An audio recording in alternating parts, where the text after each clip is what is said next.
네, 이번 세 번째 강의 이제 시작할 건데요. 이번 강의는 장애인 복지 서비스 및 제도에 대한 이해로 미국 제도와 우리나라 제도의 비교를 이제 교육을 진행하도록 하겠습니다. 이번 교육은 공무원 연금공단 책임연구원이신 김민 박사님께서 진행해 주시겠습니다. 네. 네, 감사합니다. 네. 유튜브도 송출된다고 하니까 네, 박수 없이 바로 진행하도록 하겠습니다. 자, 장애인복지 서비스에 대해서 알아볼 건데요. 특히 우리나라 서비스와 미국의 서비스에 대해서 알아보도록 하겠습니다. 아마 강의를 들으시는 분들이 가장 잘 아시리라고 생각을 합니다. 현장에 계신 분들이기도 하고 당사자 분들이기도 해서 네, 우리나라 제도는 잘 아실 거라고 생각을 하고 뭐 미국 제도도 워낙 뭐 요즘 챗GPT도 잘 돼 있고 연구도 많이 되어 있어가지고 미국 제도도 잘 되고 있다고 생각을 합니다. 그런데 이게 미국 같은 경우에는 네, 장점이 하나 있고 단점이 하나가 있습니다. 미국 제도 같은 경우에 장점은 잘 안 바꿔요. 네, 그게 장점입니다. 장점. 그리고 법률을 한번 만들어 놓으면 그걸 잘 지킵니다. 그게 엄청 큰 장점입니다. 네, 단점은 빨리빨리 잘 못 변한다는 거겠죠. 계속 그걸 고수하고 있으니까. 네, 그래서 행정 체계가 잘 바뀌지 않아요. 그리고 우리가 항상 뭐 뉴스나 이런 데 들어보면 미국 가서 인터넷 개통하는데 한 달 걸렸다. 이렇게 나오죠. 네, 그래서 이런 서비스 그리고 특히 보건 서비스 이런 것들이 이제 우리나라와 달리 네, 민간 중심으로 돌아가고 있기 때문에 이런 체계가 조금 뭐 우리나라로 치면은 빨리빨리 진행이 되지 않는 이런 상황이다라고 보면 되고 이게 뭐 단점이 될 수도 있고 한편으로는 반대로 얘기하면 또 장점이 될 수도 있죠. 잘 바뀌지 않으니까 그거를 계속해서 지키려고 노력하고 있다는 그 점이 중요하게 볼 수 있고요. 반대로 우리나라와 비교를 하면은 우리나라는 빨리빨리 진행합니다. 그죠? 엄청 빠르죠? 네. 그게 장점이자 단점입니다. 빨리빨리 되기 때문에 계속 새로운 게 나옵니다. 계속. 네. 우리 장애인복지 체계를 보면은 복지로 있죠. 복지로 사이트. 복지로 사이트가 매년 업데이트가 됩니다. 장애에 관련된 지원 사업이 한 120개 정도 되는데 들어가면 새롭게 이름 바뀌어 있고 들어가면 새롭게 이름 바뀌어 있고 들어가면 또 새롭게 이름이 바뀌어 있습니다. 네. 그러니까 당사자분들은 아마 가장 빠르게 아실 거예요. 어떤 사이트, 어떤 정책이 만들어졌고 어떤 정책이 없어졌는지. 근데 이게 또 정책을 운영하는 사람들은 공무원들이죠. 공무원들이 거기에 빠르게 반응을 하지 못합니다. 왜냐하면 워낙 자주 바뀌고 네, 공무원들 계속 돌리죠. 돌리는 체계가 있으니까 그 전 사람이 제대로 네, 인수인계 해주고 가야 되는데 이게 또 금방방 바뀌다 보니까 인수인계도 제대로 받지 못하고 이제 그냥 지나가게 되죠. 그래서 뭐 심지어는 당사자분이 나 이런 서비스 받아왔으니까 지금 이런 서비스 해줘. 뭐 이렇게 해서 네, 주무관 동네에 있는 주무관들이 같이 이런 서비스를 또 제공하는 이런 좀 우픈 현상이 나타나기도 하죠. 네, 그래서 이게 또 장점이다 단점으로 될 수 있겠습니다. 그래서 오늘 주제는 총 7가지에 대해서 다룰 건데요. 시간은 2시간 정도로 들었는데 뭐 한 1시간 50분 정도 네, 맞춘 게 또 미덕이 아니겠습니까? 네. 그리고 쉬는 시간도 있나요, 저희? 네, 쉬는 시간 있으면 네. 어, 네. 앉아 계신 분들이 이제 쉬는 시간이 됐다 싶으면 이제 다들 졸고 계시는 그때를 이제 쉬는 시간으로 생각을 하도록 하겠습니다. 네. 그래서 오늘 주제는 7가지에 대해서 총 다뤄볼 건데요. 미국과 우리나라 비교가 가장 첫 번째입니다. 그래서 이거 원래는 1번이 가장 7번에 들어가야 되는 게 맞죠. 그런데 이게 요즘 또 시국인 만큼 다들 또 바쁘시죠. 네, 연말이다 보니까. 네, 그래서 1번에 결론부터 듣고 가자. 그래서 오늘 강의 한 20분 정도 들으면 오늘 들을 거 다 듣고 가시고 이제 생각하시면 되고요. 네. 그리고 이제 2번부터 7번까지 여러 분야로 좀 나누어서 구분을 했습니다. 근데 이제 일반적으로 구분하는 건 아니고요.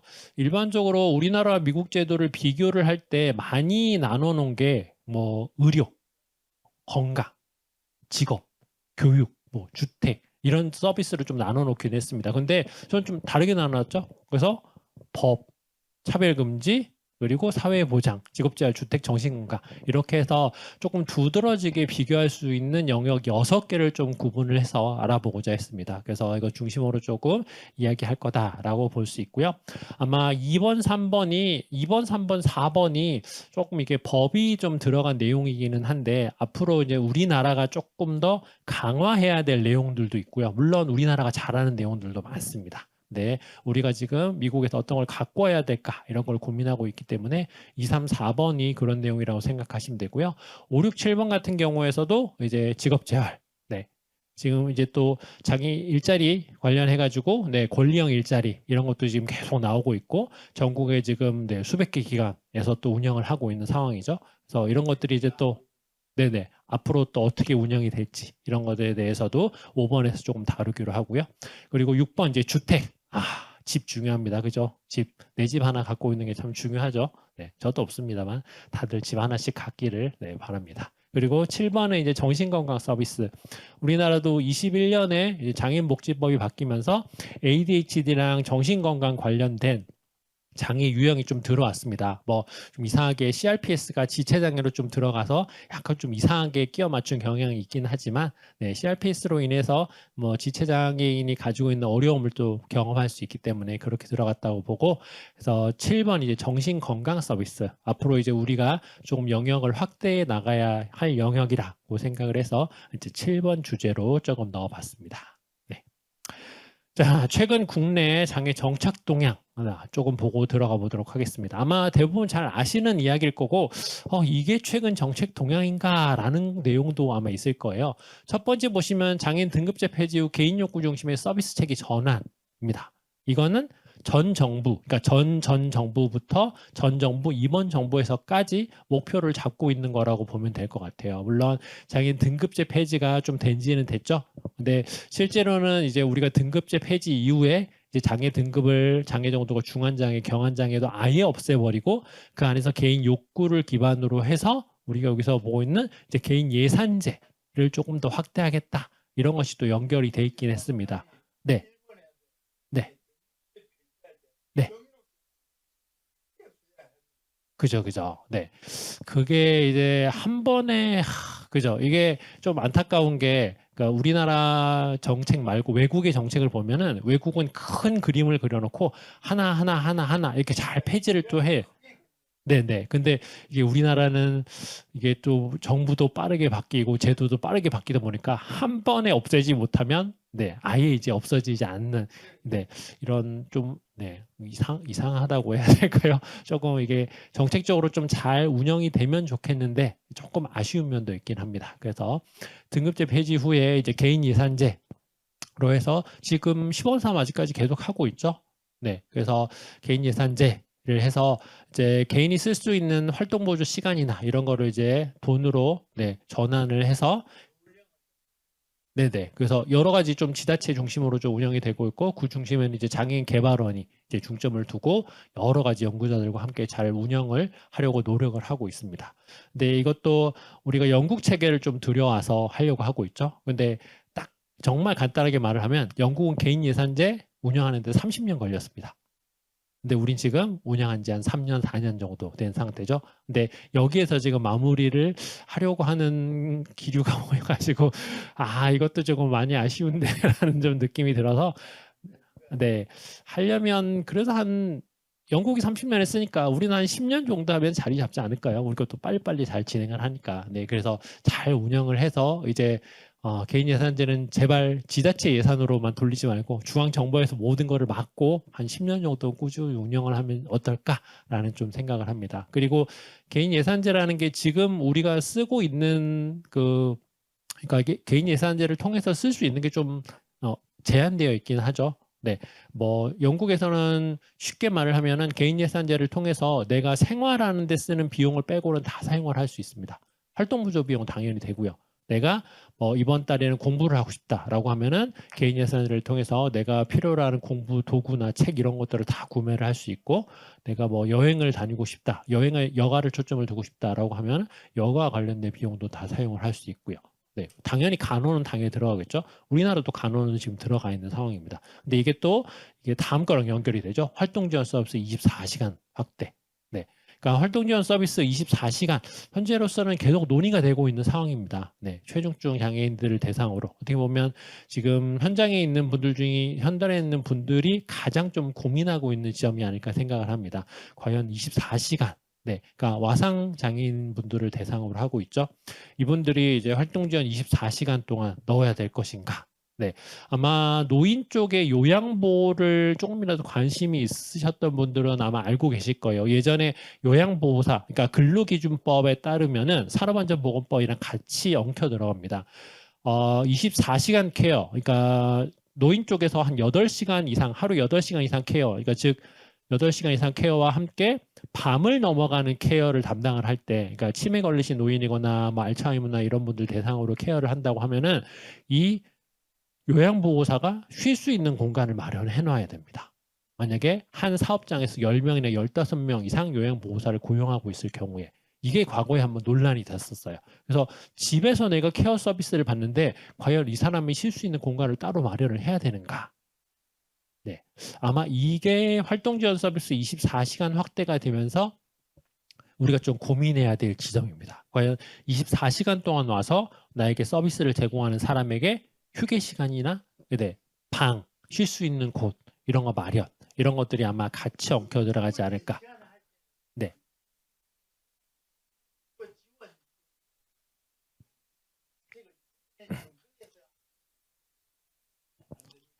뭐 여러 가지 방법이 있을 수 있습니다. 한 사람이 24시간이 하는 게 아니라 뭐 8시간씩 나눠서 하는 방법이 있고 지금 그 이사장님 말씀하신 것처럼 네, 좀 주거 지원하는 곳에서 우리가 말을 하는 일명 지원주택 에서 이제 의료적인 장비를 넣고 거기에 이제 간호사가 붙는 거. 근데 이게 우리의 입장에서, 그러니까 장애 쪽에 있는 사람들 입장에서 보면은 당연하다고 생각을 하는데 이게 또 외부인의 입장에서 보면은 야, 저럴 거면 시설에 가는 게 낫지 않나?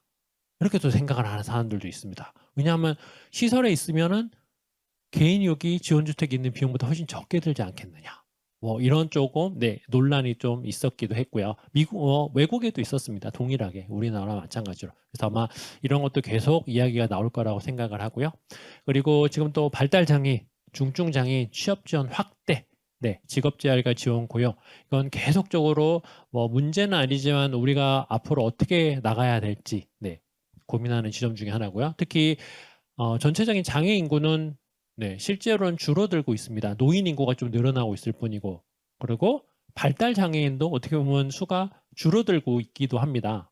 근데 재미있는 부분은 지금 또 고용노동부 같은 경우에서는 이제 교육부와 같이 발달 장애인, 지적 장애인보다 경계선에 있는 사람, 특히 그러니까 BIF라는 Borderline Intellectual Functioning이라는 경계선 지적 지능, 경계선 지적 기능인을 대상으로 다양한 서비스를 또 제공을 하려고 하고 있고요. 실제로는 여러 지자체에 있는 조례에서 다 경계선 지적 지능인을 대상으로 어떤 서비스를 제공해야 될지 조례를 또 만들어서 운영을 하고 있습니다. 그래서 아마 장애 유형의 확대가 아마 이를 통해서 조금 더 그렇죠. 장애인 등록제를 폐지를 하면 되는데 정말 그게 간단하게 가장 간단하게 볼 수 있는 얘기인데 이게 그거 폐지하면 우리나라 연결되어 있는 게 너무 많습니다. 우선 복지부에서 제공하는 돈 이런 것들이 이제 장애인 등록과 다 맞물려 있는 거죠. 근데 그거 우선 떠나서 활동보조인, 근로지원인 이거 이제 어떻게 할 건지 생각을 해야 됩니다. 그리고 외국의 사례를 들면은 외국에는 뭐 몸 다 멀쩡하고 뭐 그러니까 실제 사례예요. 어떤 여성분인데 몸 다 멀쩡한데 휠체어를 타고 다닙니다. 나는 지체장애인이라고. 그리고 자신은 남성이라고 이야기를 합니다. 그래서 이런 사람은 스스로가 자기가 장애인이라고 말을 한 거잖아요. 근데 그 휠체어를 타고 다니고 집에 가서는 다 걸어 다녀요, 다시 또. 이런 사람에게 우리가 서비스를 줘야 될 수도 있습니다. 스스로 장애라고 인정하는 사람. 그래서 장애를 보는 기준이 의학적인 기준이 자꾸 우리가 그러니까 초점을 두고 있는 이유가 그런 겁니다. 의학은 명확하게 어느 정도 구분이 되니까 내가 실제로 말하는 것보다는. 그래서 그렇게 보면은 그러니까 정신질환이라는 것 이런 게 이제 가장 좀 어려운 부분이죠. 실제로 겉으로 드러나지 않는 문제점이 있는 거니까. 그래서 여러분들 아시다시피 정신질환이란 정신장애가 왜 가장 마지막에 장애 유형에 포함이 되었는지 이런 거를 생각을 해보면은 어느 정도 좀 맞물려서 갈 수도 있다. 그래서 말씀하신 것과 같이 장애 등급제, 장애 등록제가 어떻게 보면 폐지가 되는 게 좀 좋긴 할 텐데 이게 맞물려 있는 것들이 너무 많아서 정말 큰 그림을 그리고 모두가 함께 나아가야 된다라고 생각을 하면 좋고요. 뭐 쉽게 보면은 아마 장애인 등록제가 폐지가 되면은 미국과 유사하게 미국이 지금 장애 인구가 전 인구의 28.7%입니다. 2024년 기준으로. 네. 10명 중에 3명이 장애인이에요. 우리나라는 100명 중에 5명이 장애인이고요.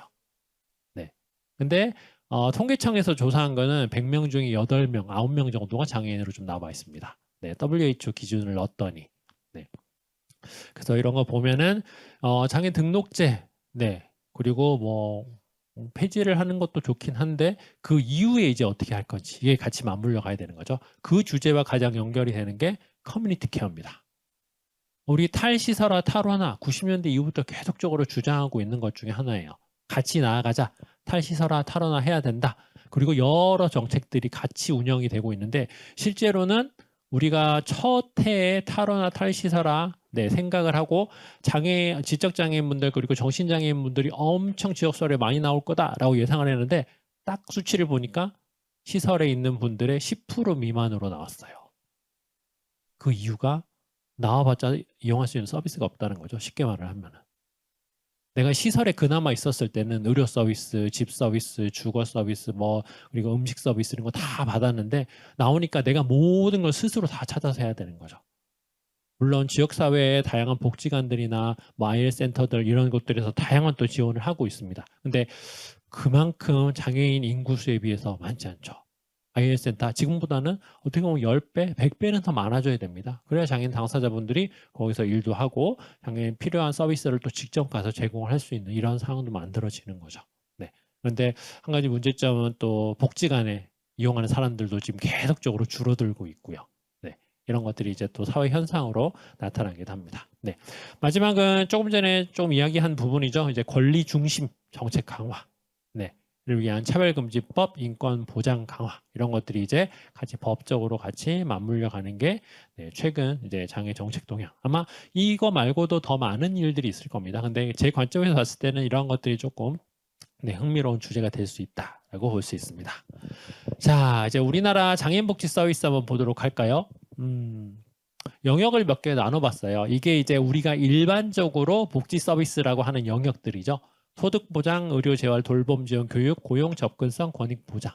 아마 여러 대학교 교재 그리고 책에서도 많이 보셨을 거라고 생각을 하고요. 그냥 쉽게 구글링 해도 이 정도는 다 나옵니다. 네, 그걸 그냥 표로 정리해 놓은 것뿐이고요.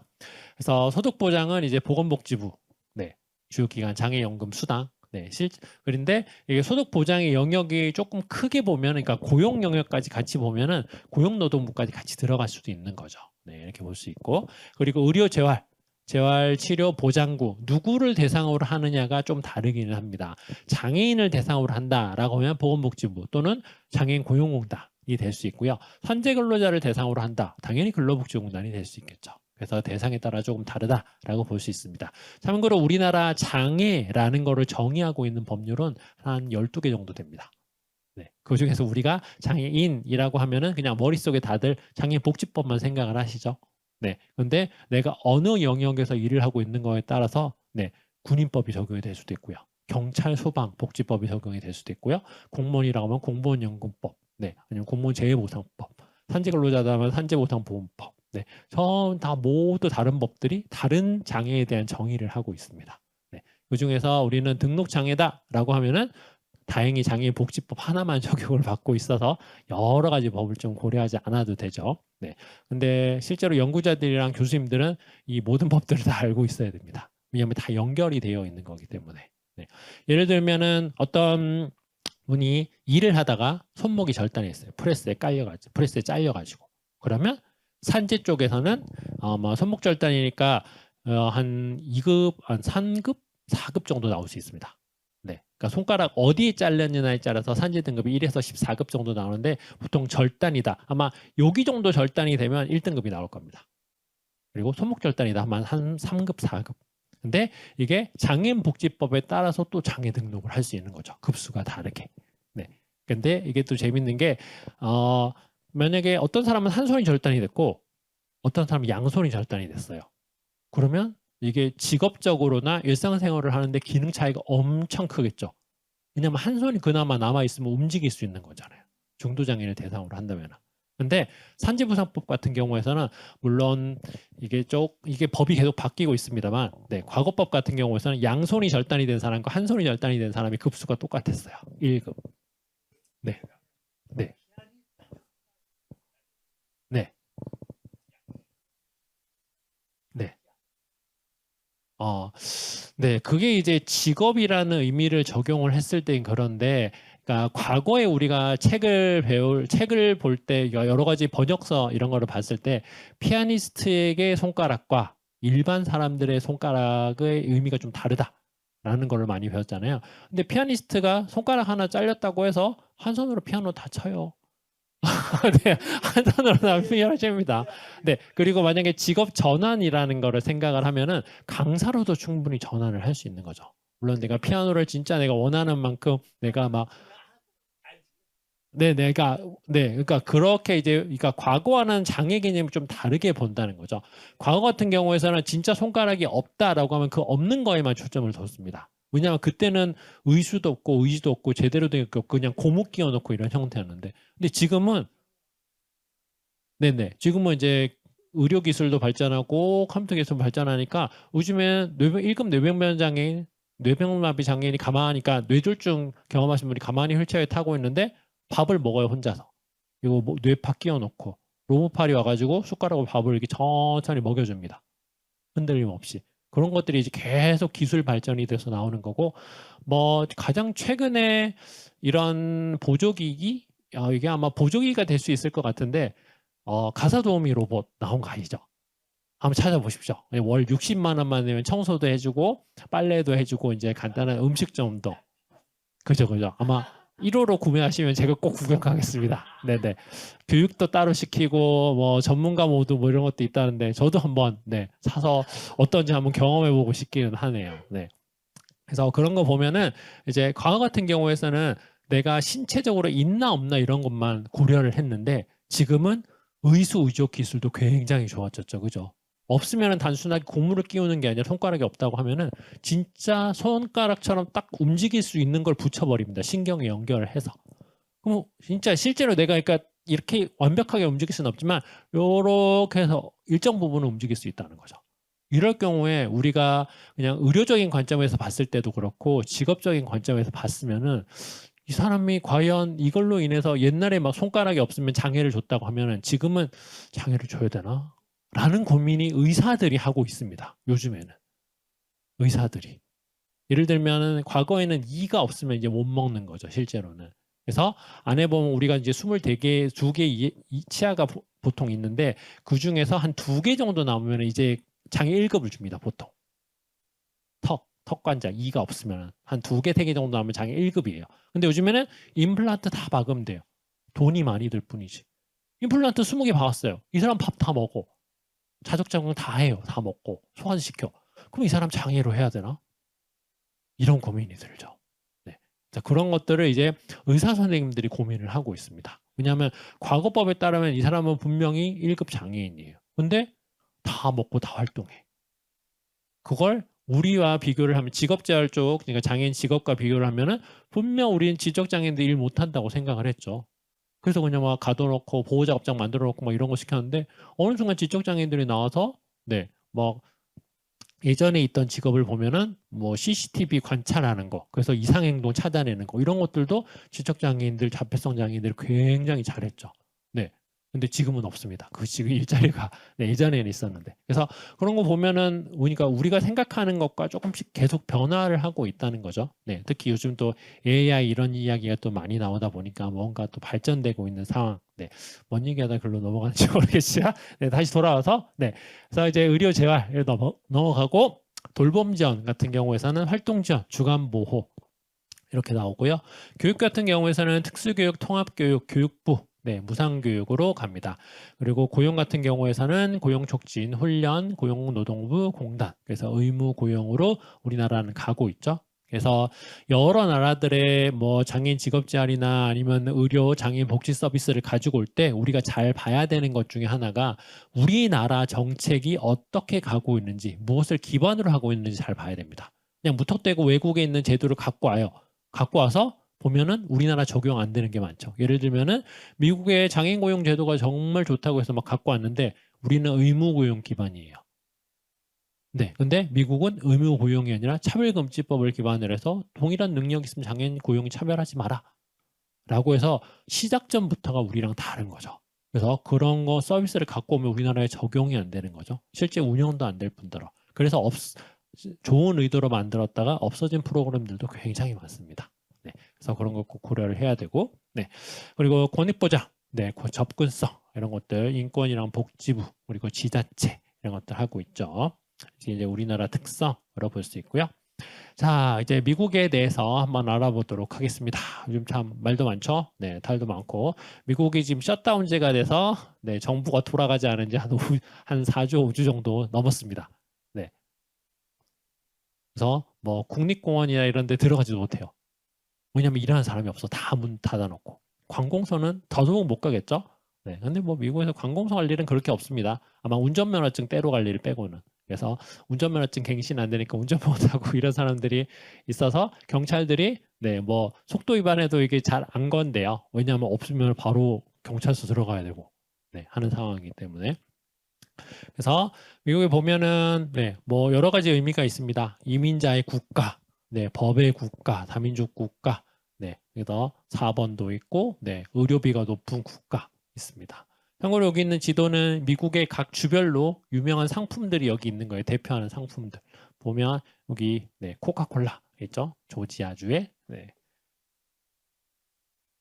그리고 뭐 애플, 캘리포니아 쪽. 네. 스타벅스, 시애틀 이렇게 있죠. 그래서 이런 것들이 여기서 만들어졌다라고 볼 수 있습니다. 네. 자, 이민자의 국가. 네. 조상과 현대. 미국의 조상은 미국 인디언들이죠. 네, 인디언들에게 땅을 돌려줘야 됩니다. 네, 그래서 예전에 인디언들에게 땅을 돌려주자 이런 네, 반환 소송도 굉장히 많았었고요. 그리고 뭐 자유와 노예, 백인과 유색인종 이런 것도 문제가 최근까지 있었습니다. 네, 유색인종 좀 비하하는 것도. 네. 그리고 이제 두 번째가 이제 법의 국가, 네, 헌법의 권리 장전, 그리고 연방주의와 권력의 분리, 행정부, 입법부, 사법부.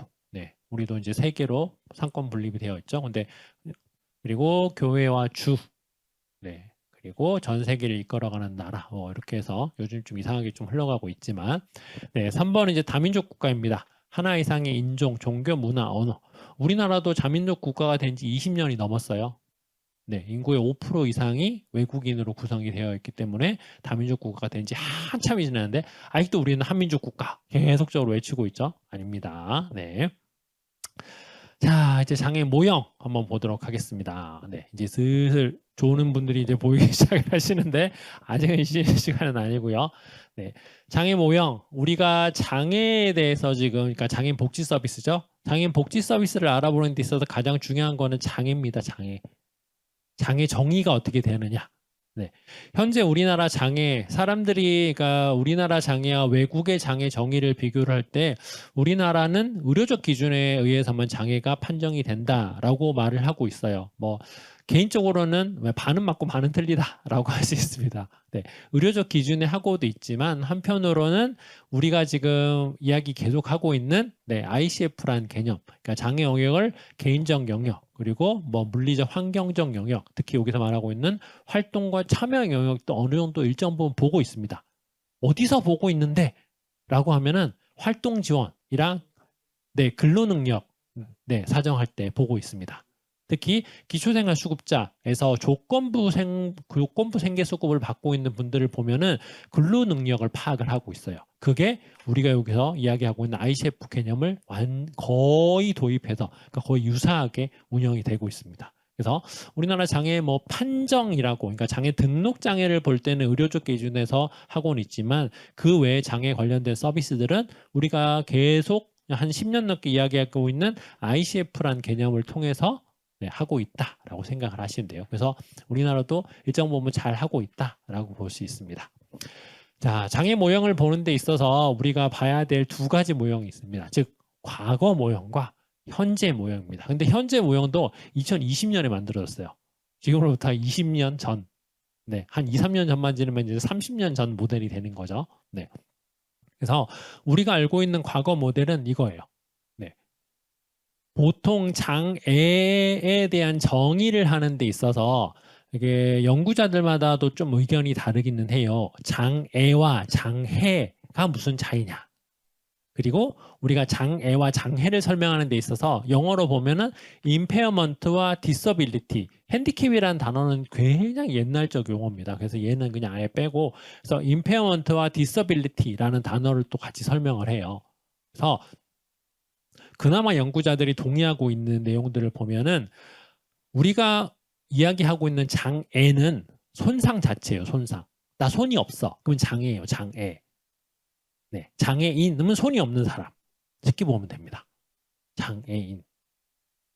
연구자들이 동의하는 거예요. 우리나라 정의가 아니라. 그래서 그거는 임페어먼트입니다. 임페어먼트. 손상 자체를 의미를 하는 게 장애라고 정의를 하고 있습니다. 우리나라는 물론 전 세계에서 나온 연구자들이 어느 정도 동의하고 있는, 그러니까 과반수 이상이. 네. 그런데 우리가 이야기하고 있는 장해라는 개념, 즉 근로복지공단과 장애인연금 쪽에서 장애인 제2보상 쪽에서 이야기하고 있는 장해라는 개념이 있습니다. 그리고 산업안전보건법에서도 장해, 건강장해라는 단어를 사용을 하고 있고요. 근데 그 어디에도 건강장해에 대한 정의는 없습니다. 우리나라에. 네. 그래서 장해가 실제로 우리가 이야기하고 있는 disability라는 거죠. 그래서 장애를 가지고 있음으로 인해서 활동을 못하는 게 장해의 의미죠. 내가 손이 없어. 장애. 맞아요. 장애인. 근데 내가 손이 없어서 물건을 못 집어. 이거는 disability인 거죠. 장애라는 의미.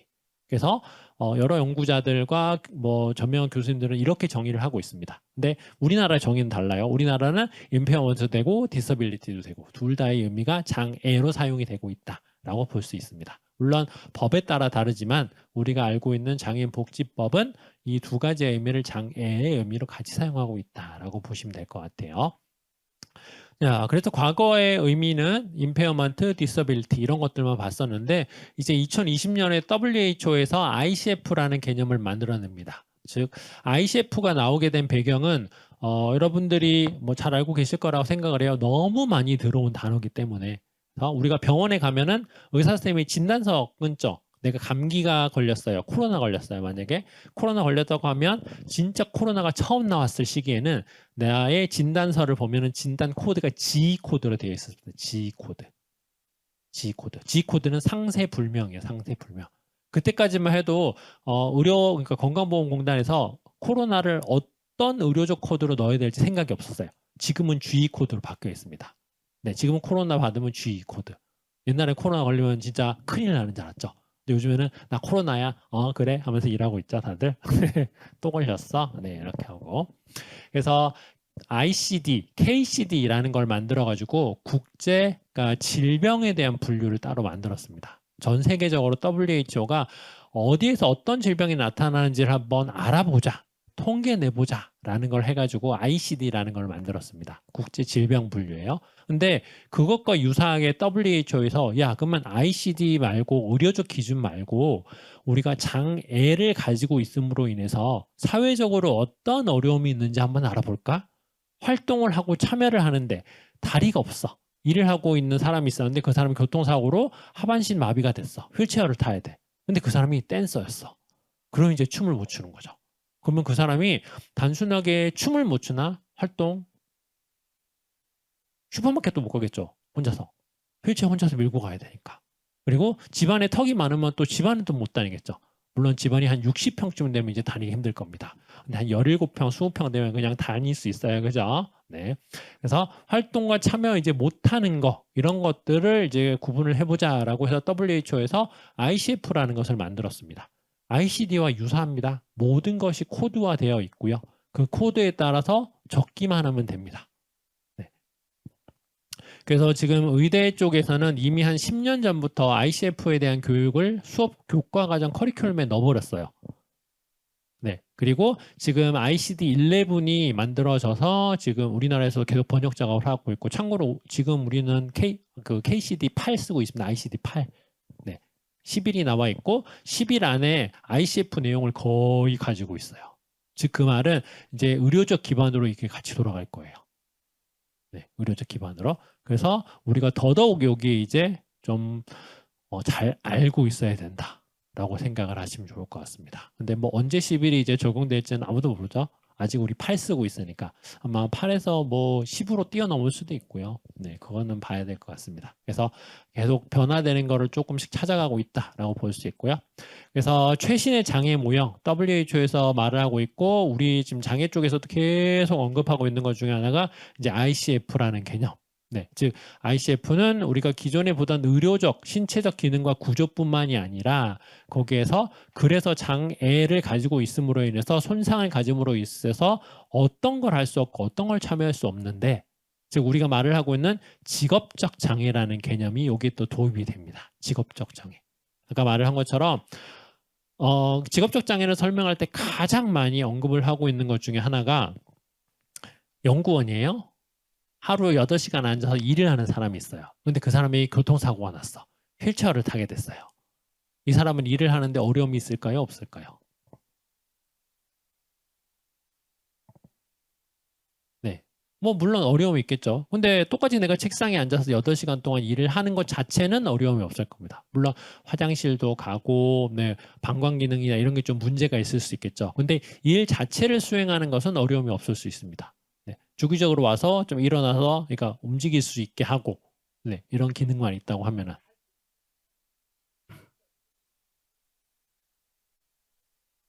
네, 그렇게도 볼 수도 있고, 근데 어떤 작업을 수행하는가는 조금 더 살펴봐야 되겠죠. 근데, 네. 그래서 이런 개념을 이제 ICF라는 의미로 같이 이제 좀 활용을 하고 있다라고 볼 수가 있습니다. 네.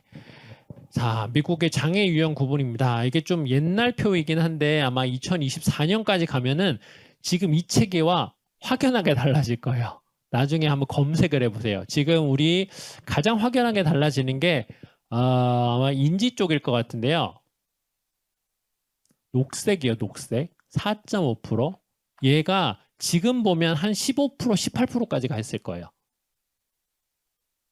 이게 근데 굉장히 재밌는 게 우리나라도 조금 유사하긴 합니다. 우리나라는 장애인에 대해서 정의를 하고 WHO의 장애와 관련된 장애 발생률을 보고를 할 때 보건복지부 자료를 많이 이용을 해요. 근데 한 4년인가 5년 전에 통계청에서 ICF를 기반으로 해서 장애 발생률을 조사를 했건 장애 출현율을 거기서 장애 출현율이 10% 정도 나왔어요. 10에서 15% 정도. 전 세계에서 보면은 장애 출현율이 한 10에서 15% 정도 나옵니다. 네, 그것과 유사하게 우리도 나온다는 거죠. 그래서 우리 장애 기준이 굉장히 엄격하게 보고 있다라고 좀 생각하면 되고요. 미국 같은 경우에서는 내가 굳이 장애 등록을 하지 않아도 필요한 서비스를 어느 정도 받을 수 있습니다.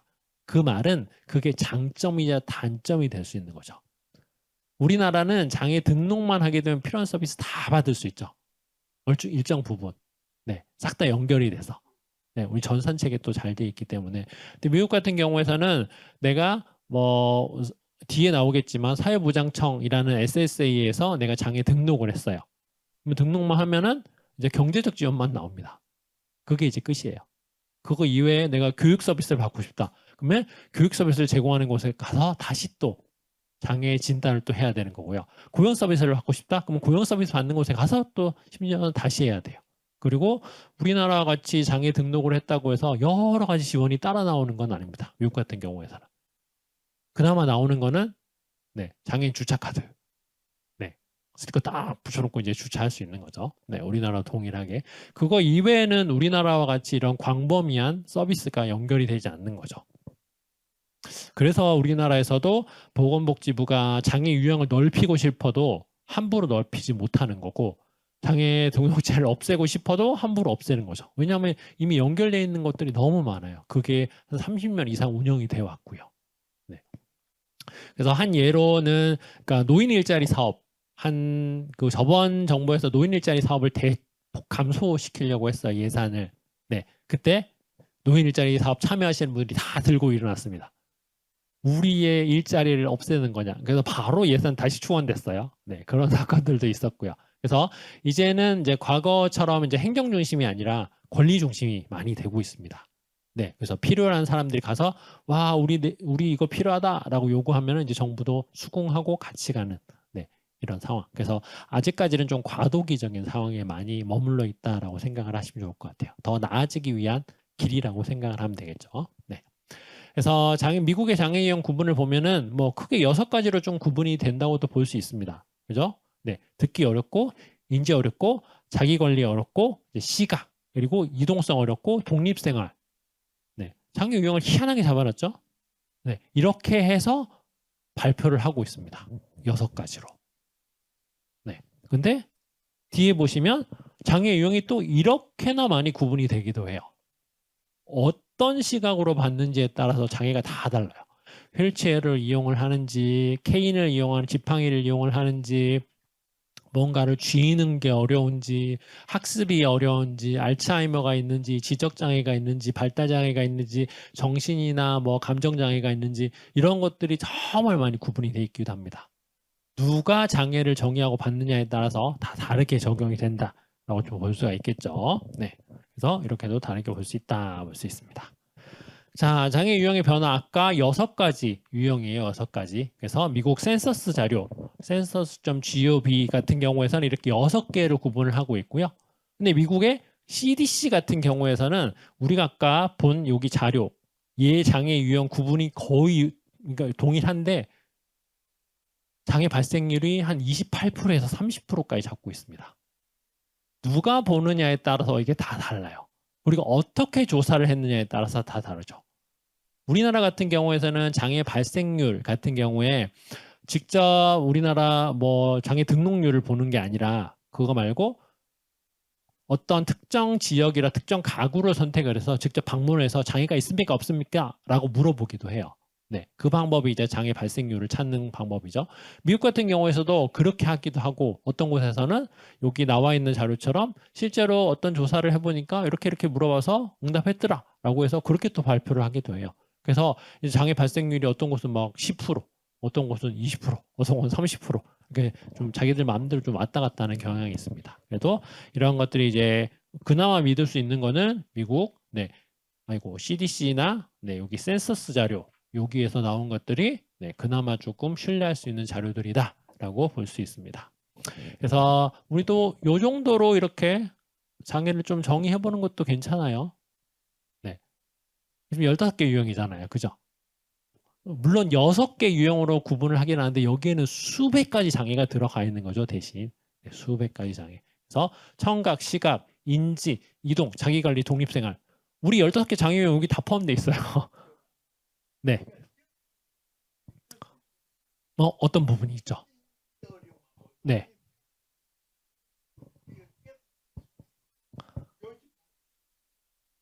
네네. 나올 수도 있기도 하죠. 근데, 네. 그러니까 이거는 뭐 신체, 정신, 감정적 문제, 신체, 정신, 감정적 문제죠. 네. 그리고 기억, 집중, 결정의 어려움. 뭐 의사를 만나러 가거나 쇼핑과 같이. 그러니까 독립적인 생활. 우리가 말을 하는 ADL 수준이 아니라 IADL이나 BIDL 수준처럼 더 높은 수준이라고 생각을 하시면 됩니다.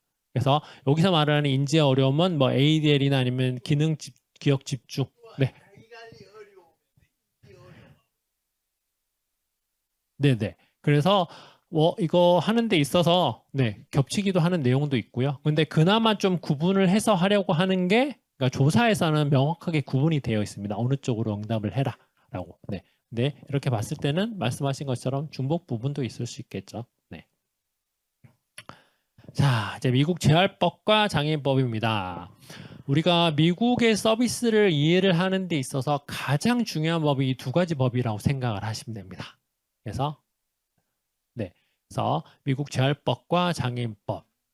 재활법 우선은 1964년에 민권법으로 시작을 합니다. 네, 민권법. 민권법은 시민의 권리죠. 시민의 권리. 네, 그래서 뭐 공공 편의시설, 학교, 직장에서 인종 분리를 없애자라고 했습니다. 그래서 영화 뭐 좋아하시면 옛날 영화예요. 나온 지 좀 오래됐긴 했는데 더 헬프라는 영화를 보시면은 네, 재밌는 장면들이 많습니다.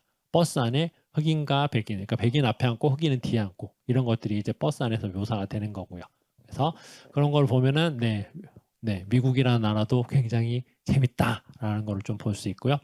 이게 이제 과거로 흘러가면 1875년 이제 민권법에서 나옵니다. 호텔, 기차, 공공시설에서 차별 금지가 실시가 됩니다. 1800년대 실시가 됐고, 네. 그리고 이제 이것과 비교를 해서 보면은 우리나라 이제 미스터 선샤인 이라는 영화가 있었죠. 네, 얼마 전에 또 광복절 이런 거 해서 또 계속적으로 나오게 됐어요. 그때 보면은 이제 이 시기랑 좀 맞물려 가는 거죠. 여기도 과도기였고 그때 우리 시절도 이제 네, 조선시대에서 이제 넘어가서 개화기로 넘어가는 이런 중간 과정에 있는 네, 그런 과정으로 넘어가서 이때 이제 백인들의 삶이 우리의 선조들의 삶으로 볼 수 있는 거죠. 그래서 외국 양인들이 들어오고 노예제도나 신분제도가 이제 싹 사라지면서 모든 사람이 평등하게 되는 거. 그러면 위에 있는 사람들 입장에서는 라고 할 수 있겠죠. 네. 그래서 이런 것들을 조금 우리랑 빗대어서 볼 수 있기도 합니다. 자, 이제 장애인 네, 관련된 법, 네, 권리 보호와 관련된 법 한번 보도록 하겠습니다. 자, 미국 헌법 중요한 거죠. 우리나라 헌법이 중요합니다. 네, 가장 중요한 법이고 이제 미국 재활법입니다. 재활법. ADA 네, 개발에 영향을 미쳤다. 현재로서는 ADAA 법이 네, 나와 있고요. ADA는 미국 장애인법이고 ADAA는 수정법입니다. 그냥 수정법이구나라고 생각을 하시면 됩니다. 장애인법의 수정법. 네. 그래서 미국 재활법은 ADA 개발에 영향을 미쳤다라고 볼 수 있고요. 가장 큰 거는 차별금지입니다. 차별금지. 네. 그래서 미국 장애인법은 차별금지법, 우리나라 권리장점이 차별금지법이라고 생각을 하시면 됩니다. 모든 것에서 차별을 금지한다로 시작을 하고 그걸로 끝납니다. 그래서 공공기관, 직업, 아니면 보건서비스, 교육 모든 것에서 차별을 금지합니다. 네, 그게 가장 중요한 골자고요. 그래서 우리나라 장애인법과 미국의 장애인법을 비교하는 것은 말도 안 돼요. 네, 완전히 다른 법입니다. 완전히 다른 법. 네. 그렇죠. 네. 그게 차별금지법이죠. 접근은 다 차별입니다.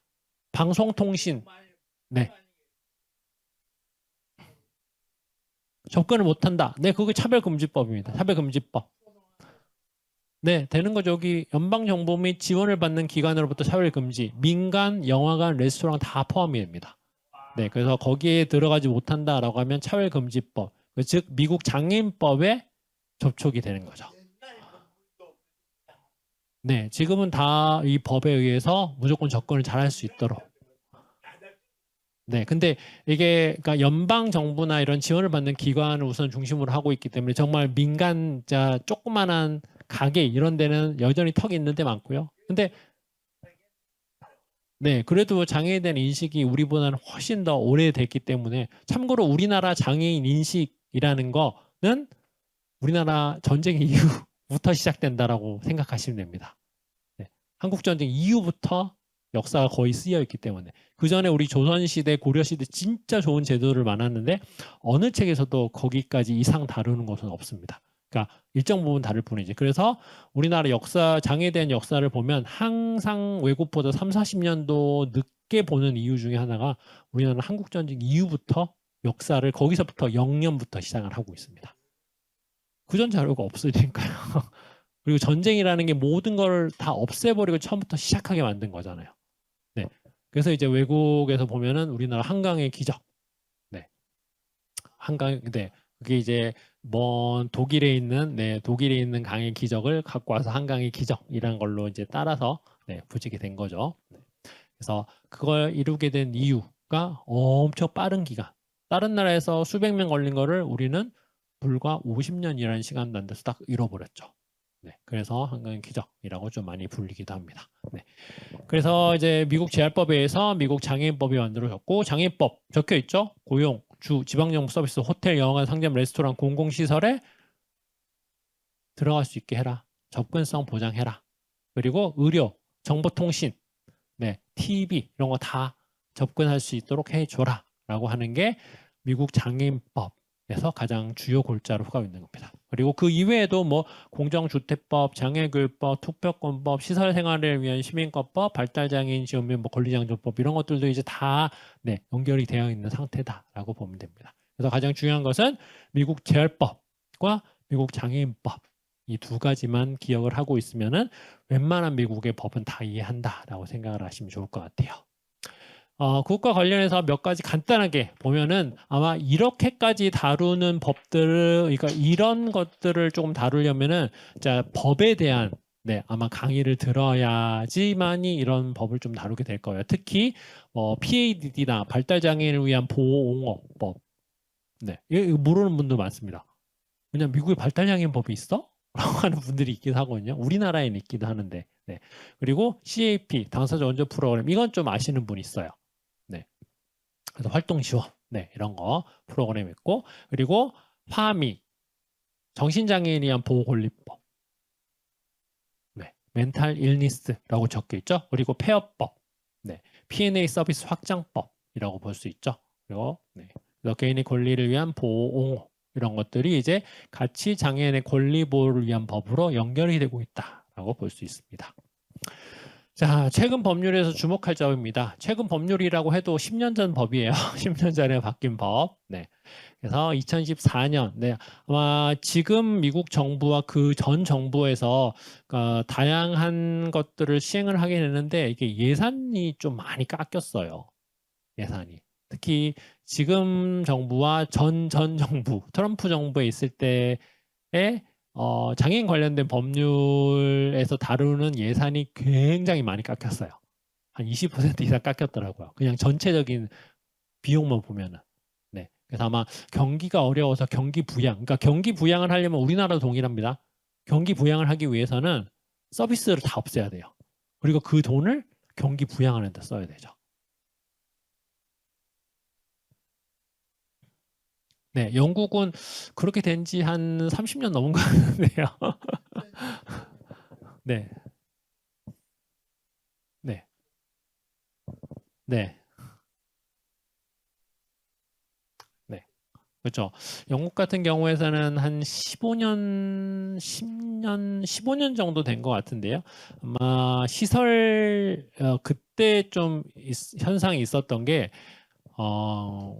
영국 같은 경우에서는 장애인이 있으면 시설로 들어갈지 안 그러면은 그러니까 네, 우리 아까 이야기한 것처럼 개인 예산제를 중심으로 하고 있기 때문에 내가 시설에 가는 것보다 지역사회에서 사는 게 좀 우선이긴 합니다. 근데 영국에서 한 15년 전에 일어난 사건이 몇 개 있는데 거기서 중요한 거 몇 가지 보면은 정부가 이 사람이 지역사회에서 살 수 있도록 지원해주고 개인 예산제를 적용해서 해줘야 되는데 그 사람들을 다 시설로 보내버렸어요.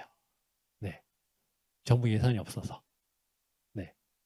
근데 우리는 알고 있죠. 시설로 가는 게 지역사회에서 사는 것보다 훨씬 많은 돈이 필요하다는 거.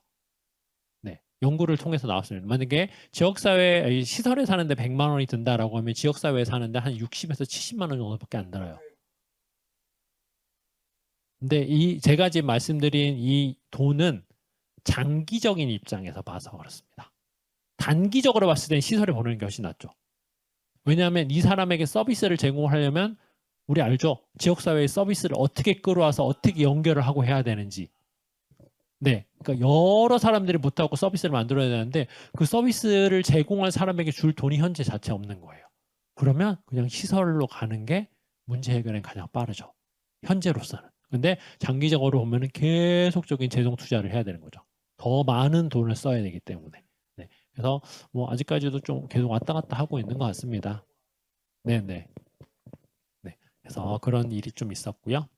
그래서 2014년에 이제 좀 만들어진 게 이제 위오아법이라고 해서 주정부 재활기관, 고용 관련 주정부 기관들이 교육기관과 협력을 하고 있죠.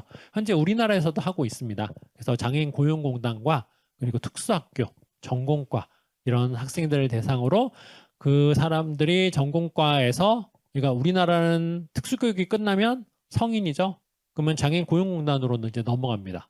근데 그 안에 있는 내용은 전혀 넘어가지 않고 그냥 서비스 대상이 바뀌는 거예요.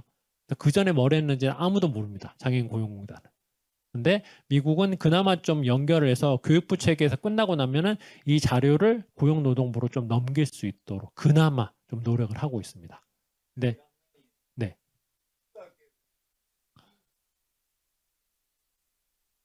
IP, 네, 네, 네, IEP, 네, 네, 네, IPE, 네, 네, 네,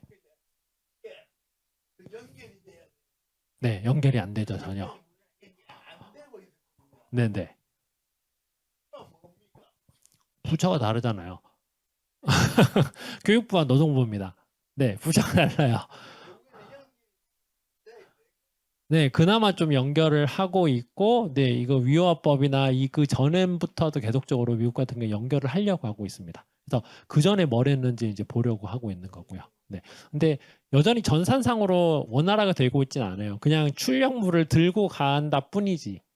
네. 그래서 그거를 보고 나서 이제 계획을 세운다 뿐이지 정확하게 전산상으로 넘어간다 그러진 않아요. 아마 그거는 우리나라가 더 빨리 할 겁니다.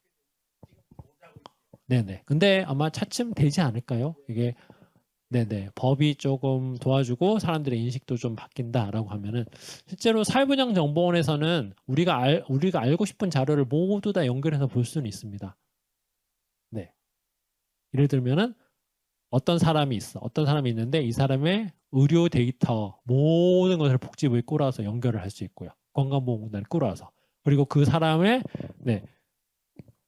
그 사람의 고용 기록을 고용노동부에 가서 다 끌어와서 연결해서 복지부 이 사람 주민등록번호 치면 고용노동부 자료, 복지부 자료, 교육부 자료까지 싹 연결해서 거기 행안부까지 들어가게 되면 이 사람들이 이제 집 사는 것까지 싹 다 연결할 수 있는 거죠. 그래서 우리가 원하는 모든 자료가 한 방에 다 볼 수 있습니다. 근데 그거는 우리나라 개인정보보호법 위반이죠. 네. 그래서 그걸 못하고 있긴 합니다. 근데 아마 뭐 한 20년 네, 뭐 좀 걸리지 않을까? 한 10년 이상? 네. 아니요. 안 됩니다. 네. 심지어는 같은 부처 내에서도 그러니까 산하 기관에서도 그렇게 주고받지는 않습니다. 뭐 미국 같은 경우에서는 볼 수는 있습니다. 우리도 뭐 그냥 일반 복지관 같은 경우에서는 고용노동부 사업을 받는다라고 하면 이 사람이 주민등록번호 치면은 뭐 이 사람 건강보험 받고 있는지 이런 거는 이제 확인할 수 있죠. 고용보험 내고 있는지. 그 정도는 이제 확인할 수 있는 거죠. 시스템 상에서. 근데 우리가 원하는 이 모든 것이 연동되어 있는 자료는 알 수 없는 거죠. 그리고 이 사람이 만약에 다쳤다라고 하면은 산재근로자다라고 하면은 이제 언제 직무업 복귀를 했는지는 근로복지공단에서 확인을 하는 거고 일개 복지관에서는 확인을 못 하는 거죠. 네, 그래서 이렇게 다 좀 나눠져 있기는 합니다. 그래서 뭐 네, VR은 이제 직업재활, Vocational Rehabilitation이라고 해서 VR의 약자다라고 생각하시면 됩니다. 네. 그래서 뭐 2014년, 그러니까 이 자료가 이제 2020년, 2023년 뭐 이렇게 업데이트를 해야 되는데 업데이트를 하지 않는 이유가 지금보다, 그러니까 과거 이때보다 지금 예산이 훨씬 많이 깎여 있어요. 그래서 업데이트를 하지 않았어요. 네. 트럼프 정부 그러니까 1기 트럼프 정부 때 한 20% 깎아먹고요. 지금 트럼프 정부에도 한 20% 깎아먹었어요. 네. 그리고 실제로는 고용센터 문 닫아버렸고요. 몇 개를. 네. 아마 미국 경기가 어려워서 그럴 거예요. 일부러 없애는 건 아니고. 경기가 어려우면 부양 정책에 우선적으로 투입을 해야 되니까. 우리 투입하고 나서 좀 살아나면은 다시 또 열 거예요. 네. 그래서 네. 이런 현상이다라고 볼 수 있고요. 그래서 2005년에 이제 시작을 해서 2019년에 법제화한 것 중에 하나가 맞춤형 고용입니다. 우리가 지금 요즘 고용공단에서 가장 많이 좀 다루고 있는 거죠. 근데 이것도 알아야 되는 것 중에 하나가 고용과 법률 관련해서 우리가 하고 있는 맞춤형 고용과 여기에 있는 맞춤형 고용은 좀 다릅니다. 네. 우리가 하고 있는 맞춤형 고용은 일명 폴리텍 대학인 거죠. 어떤 사람이 이 대학에서 이 직업훈련학교에서 교육을 받으면 어떤 곳에 취업을 할 수 있는 거죠. 그게 이제 맞춤형 고용, 즉 기업인 맞춤형 고용이라고 생각하면 되고요. 근데 미국에서 말을 하고 있는 2019년에 법제화된 맞춤형 고용은 중증 장애인의 초점을 맞춘 고용입니다. 네, 초점을 두는 위치가 달라요. 네, 그래서 완전히 다른 거다라고 생각을 하시면 되고요. 나중에 좀 시간이 나면 좀 더 자세하게 다루도록 하겠습니다. 왜냐하면 아직 갈 길이 멀거든요. 이제 1시간 지난 것 같은데, 네, 1시간 남았습니다. 우리는 한 60장 정도 더 해야 되고 하는 데까지 해보고 네, 하겠습니다. 자, 요거를 볼까요? 한 5분만 쉬었다가 빠르게 진행할까요? 1시간 정도 됐는데 어떠세요? 그냥 바로 볼까요? 네, 알겠습니다. 빨리 가겠습니다. 자, 미국과 우리나라 주요 법률입니다. 미국은 ADA 1990년 차별금지 및 접근성을 보장을 하고 있고요. 그리고 1973년 재활법. 네, 보세요. 미국 장애인법 90년에 만들었어요. 90년에. 네, 우리나라 90년이면 정신건강 정신건강복지법, 네, 정신질환자복지법이 이제 만들어졌을 때죠. 네. 그래서 보면, 은근히 최근법이에요. 장애인법이. 그죠? 미국의 장애인법이 굉장히 오래됐을 것 같잖아요. 물론 그 전에 관련된 법들이 굉장히 많았습니다. 그나마 우리가 머릿속에 기억해야 될 게 이제 저 법이다 라고 말을 하고 있고요. 우리가 말한 재활법 1913년 법이에요. 좀 시간이 됐죠? 네. 그리고 우리나라 아마 공무원 연금법이 1963년인가? 근로복지법, 산재보상보험법이 63년인가 65년인가 만들어졌을 겁니다. 네, 엄청 일찍 만들었어요. 네. 그래서 미국 같은 경우에서는 기능 중심에서 이제 포괄적 권리 고장으로 간다. 네, 즉 의료적인 부분에서 초점을 두기보다는 그것보다는 개인의 욕구에 중심을 맞춰서 좀 가보자라는 형태로 바뀌었다라고 볼 수 있고요. 우리나라는 장애인복지법, 장애인차별금지법, 장애인고용촉진 및 직업재활법에서 긍정적인 의미입니다. 등급 중심에서 네, 서비스 쪽으로 갔는데 제한적이다라고 좀 볼 수는 있습니다. 풀어놓은 게 아니죠. 우리는 장애인 등록을 해야지 서비스를 받을 수 있는 거고, 그리고 장애인, 그러니까 지금은 중환장애와 경환장애지만 중환장애와 경환장애가 받을 수 있는 게 좀 달라요. 이게 만약에 완전히 폐지가 됐으면 중환장애든 경환장애든 내가 원하면은 그 서비스 유형, 내 욕구에 따라 서비스가 좀 달라지겠죠. 경환장애인인데 활동 부조를 한 200시간 받을 수 있는 거고, 중환장애인데 보니까 활동 부조 50시간 이렇게 받을 수 있는 거죠. 근데 어떻게 보면 그건 또 역차별일 수도 있어요. 네, 그래서 조금, 네, 그래서 지금 체계가 크게 변할 수 없는 이유가 그런 거라고 좀 보시면 될 것 같습니다. 자, 전달 체계입니다. 미국 같은 경우에서는 연방 정부와 주 정부의 협력 구조, 그리고 그 밑에 카운티와 민간이 있습니다. 민간. 그래서 흔히 이야기를 하는 게 미국은 지방자치단체와 비영리 기관이 서비스 주체다라고 이야기를 해요. 우리가 많은 책에서도 미국은 풀뿌리에서 밑에서 위로 무언가를 올리는 방식이다라고 말을 많이 하고요. 반대로 우리나라는 위에서 밑으로 하는 방식이다라고 말을 많이 해요. 근데 이게 제 개인적인 생각에서는 조금 좀 왔다 갔다 하기는 합니다. 왜냐하면 우리도 중앙정부 주도로 하고 있기는 해요. 그죠? 근데 중앙정부에서 주도로 하면은 예를 들면 복지관 정부에서 다 만들어야 되잖아요. 복지관 정부에서 다 만들었어요? 아니잖아요. 몇 개만 그렇잖아요. 법인에서 지자체에서 땅 주면 법인에서 건물 다 세우잖아요. 그리고 거기 안에 일하는 사람들에 대해서 그 비용을 복지부에서 제공을 해줄 뿐이지 인건비를 그 이외 비용은 주지 않고 있죠. 그래서 어떻게 보면은 미국과 같이 민간이긴 해요. 그러니까 이게 좀 개념이 좀 다릅니다. 미국은 내가 민간 서비스 제공자면 서비스를 제공하는 거에 따라서 내가 비용을 받을 수 있어요. 내가 상담 서비스 한 건 제공했다. 오늘 내가 상담 3건에 평가 1건 그리고 취업 1명 했다라고 하면은 상담 3건 했으면 50불에 3명 곱해서 150불 주고 거기에 평가했다라고 하면 평가해서 한 150불 정도 주고 취업시켰다라고 해가지고 한 200불 주고 해가지고 오늘 내가 일한 거를 이렇게 받을 수 있습니다. 근데 우리나라는 인건비 자체를 통으로 내려주죠. 네. 그래서 내가 열심히 일을 하든 일을 하지 않든 아무런 상관이 없습니다. 그죠? 공무원 체계랑 비슷하죠. 공무원 아무리 열심히 일을 해도 봉급 오르지 않죠. 물론 공무원은 좀 그냥 일반 사람들과 다르게 공무원은 연장 근무 때문에 제한이 없죠. 물론 지자체별로 좀 다르긴 합니다만 소방이나 경찰 공무원은 지자체에 다 소속이 돼 있긴 하지만 중앙정부 소속이나 지자체에 돼 있긴 해서 내가 소방공무원이 100시간 일을 했다라고 하면 100시간에 해당되는 돈을 줘야 되는데 그렇게 안 주는 것도 많아요. 예산이 한정돼 있어서 좀 이상한 체계로 돌아가긴 합니다만.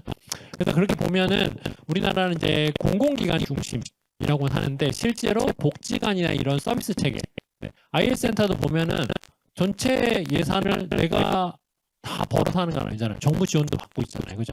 인건비 같은 경우에는 몇 천만 원에서 몇 억씩, 몇십억씩 받기도 하고. 네.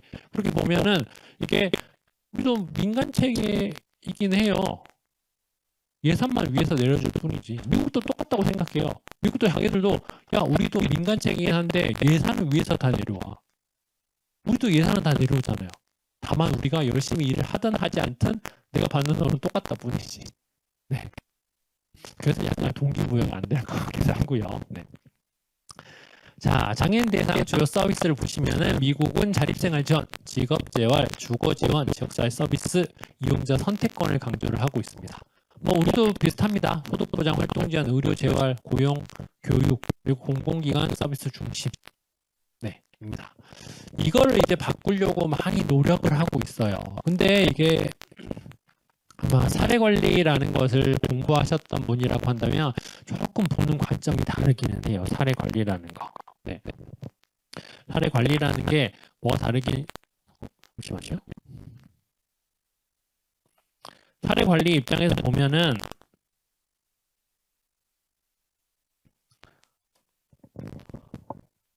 공공 서비스가, 그러니까 우리가 일반적인 복지관이나 아니면 현장에서 하는 사례관리를 보면은 민간 중심의 사례관리 서비스가 많습니다. 하지만 아이센터에서도 어떤 장애인 당사자분이 오면은 이 사람이 필요한 서비스 욕구를 파악을 하고 상담을 하고 해서 어떤 서비스를 제공할지 쭉 연결을 해요. 근데 민간에서 제공하는 사례관리와 공공에서 제공하는 사례관리가 좀 다르긴 합니다. 네. 우리는 우리끼리 아름아름 해가지고 서비스 민간에서 제공한다라고 하면은 공공은 서비스를 제공할 수 있는 풀이 한계가 있어요. 한계. 그 말은 보건복지부 내에 있는 서비스를 이용하고 싶으면 보건복지부 내에 있는 서비스밖에 이용을 못하는 거죠. 새로운 서비스를 만들어서 제공을 할 수 없어요.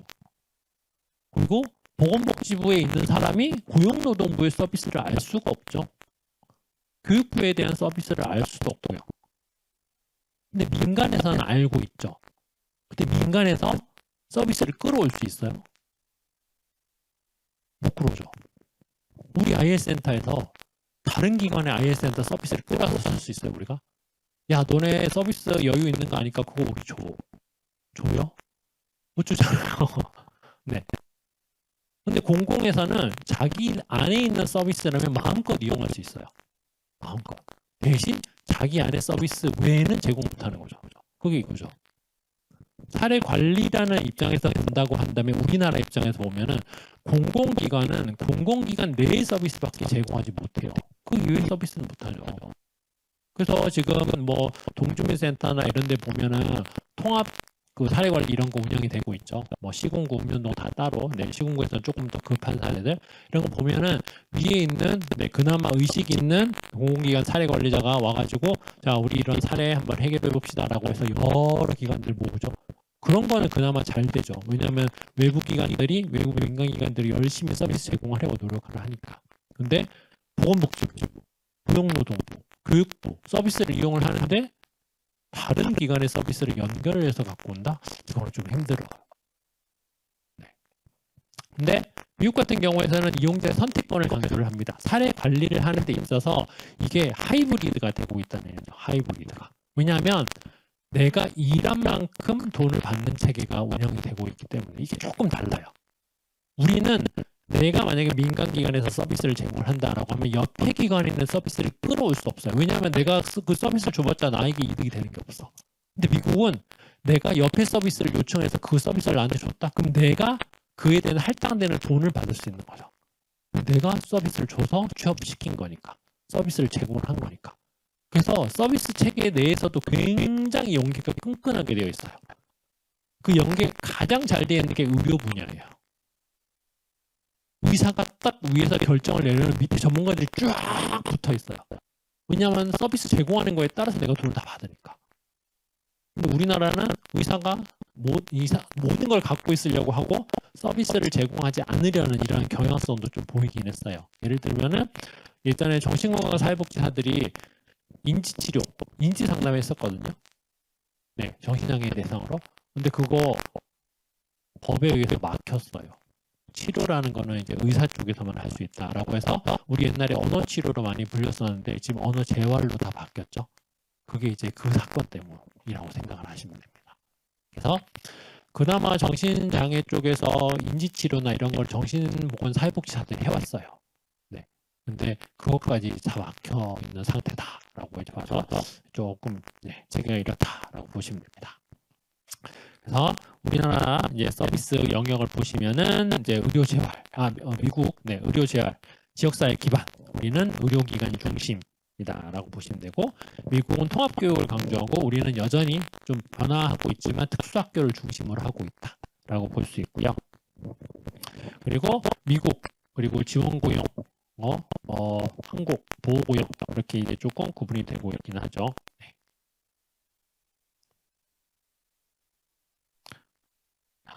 그래서 미국 같은 경우에는 권리 기반 중심 가고 있고 민간 네트워크를 강조하고 있고요. 그리고 우리나라에서는 이제 공공 서비스 중심이긴 한데 지역별 편차가 많이 좀 들어가 있습니다. 근데 이거는 미국도 마찬가지예요. 네, 미국도 이제 지역적 편차가 가장 좀 심하게 존재를 하는 거죠. 돈 많은 주 정부는 잘 제공하는 거고 돈 없는 데는 못 제공하는 겁니다. 우리나라 똑같아요. 우리나라도 돈 많은 곳, 재정 자립도 좋은 곳들은 많은 서비스하고 있죠. 서울, 경기. 네, 그건 다들 잘 아실 거라고 생각합니다. 그리고 이제 지방으로 갈수록 예산 적고, 근데 그나마 큰 기반들이 있는 곳들, 네, 뭐 철강 회사나 자동차 회사나 이런 곳들이 있는 곳들은 그나마 재정 자립도가 좀 높기는 해요. 그래서 그런 것들은 여러 가지 것들이 좀 제공이 되고 있는 형태다라고 볼 수 있고요. 네. 재정 구조를 보시면은 연방, 주 재정, 그리고 민간 기금의 활성화입니다. 우리가 기억해야 될 것은 미국 같은 경우에서는 이제 민간 기금의 활성화가 굉장히 잘 되고 있다라고 볼 수 있고요. 우리나라는 국가 예산의 비중이 여전히 높습니다. 네, 재정 자립도, 그러니까 지자체가 지금 운영이 된 지 좀 되기는 했는데 여전히 재정 자립도는 중앙 정부가 중심으로 좀 돌아가고 있어요. 그리고 민간 참여가 좀 제한적이긴 합니다. 그러니까 우리가 미국에 대해서 이야기를 할 때 좀 많이 이야기하는 것 중에 하나가 도네이션 이런 거 굉장히 많이 이야기하죠. 누가 막 몇천, 몇 억씩 냈더라. 그리고 그 기금을 뭐 복지 서비스나 이런 기관 운영 이런 곳에서도 많이 좀 운영을 하고 있고요.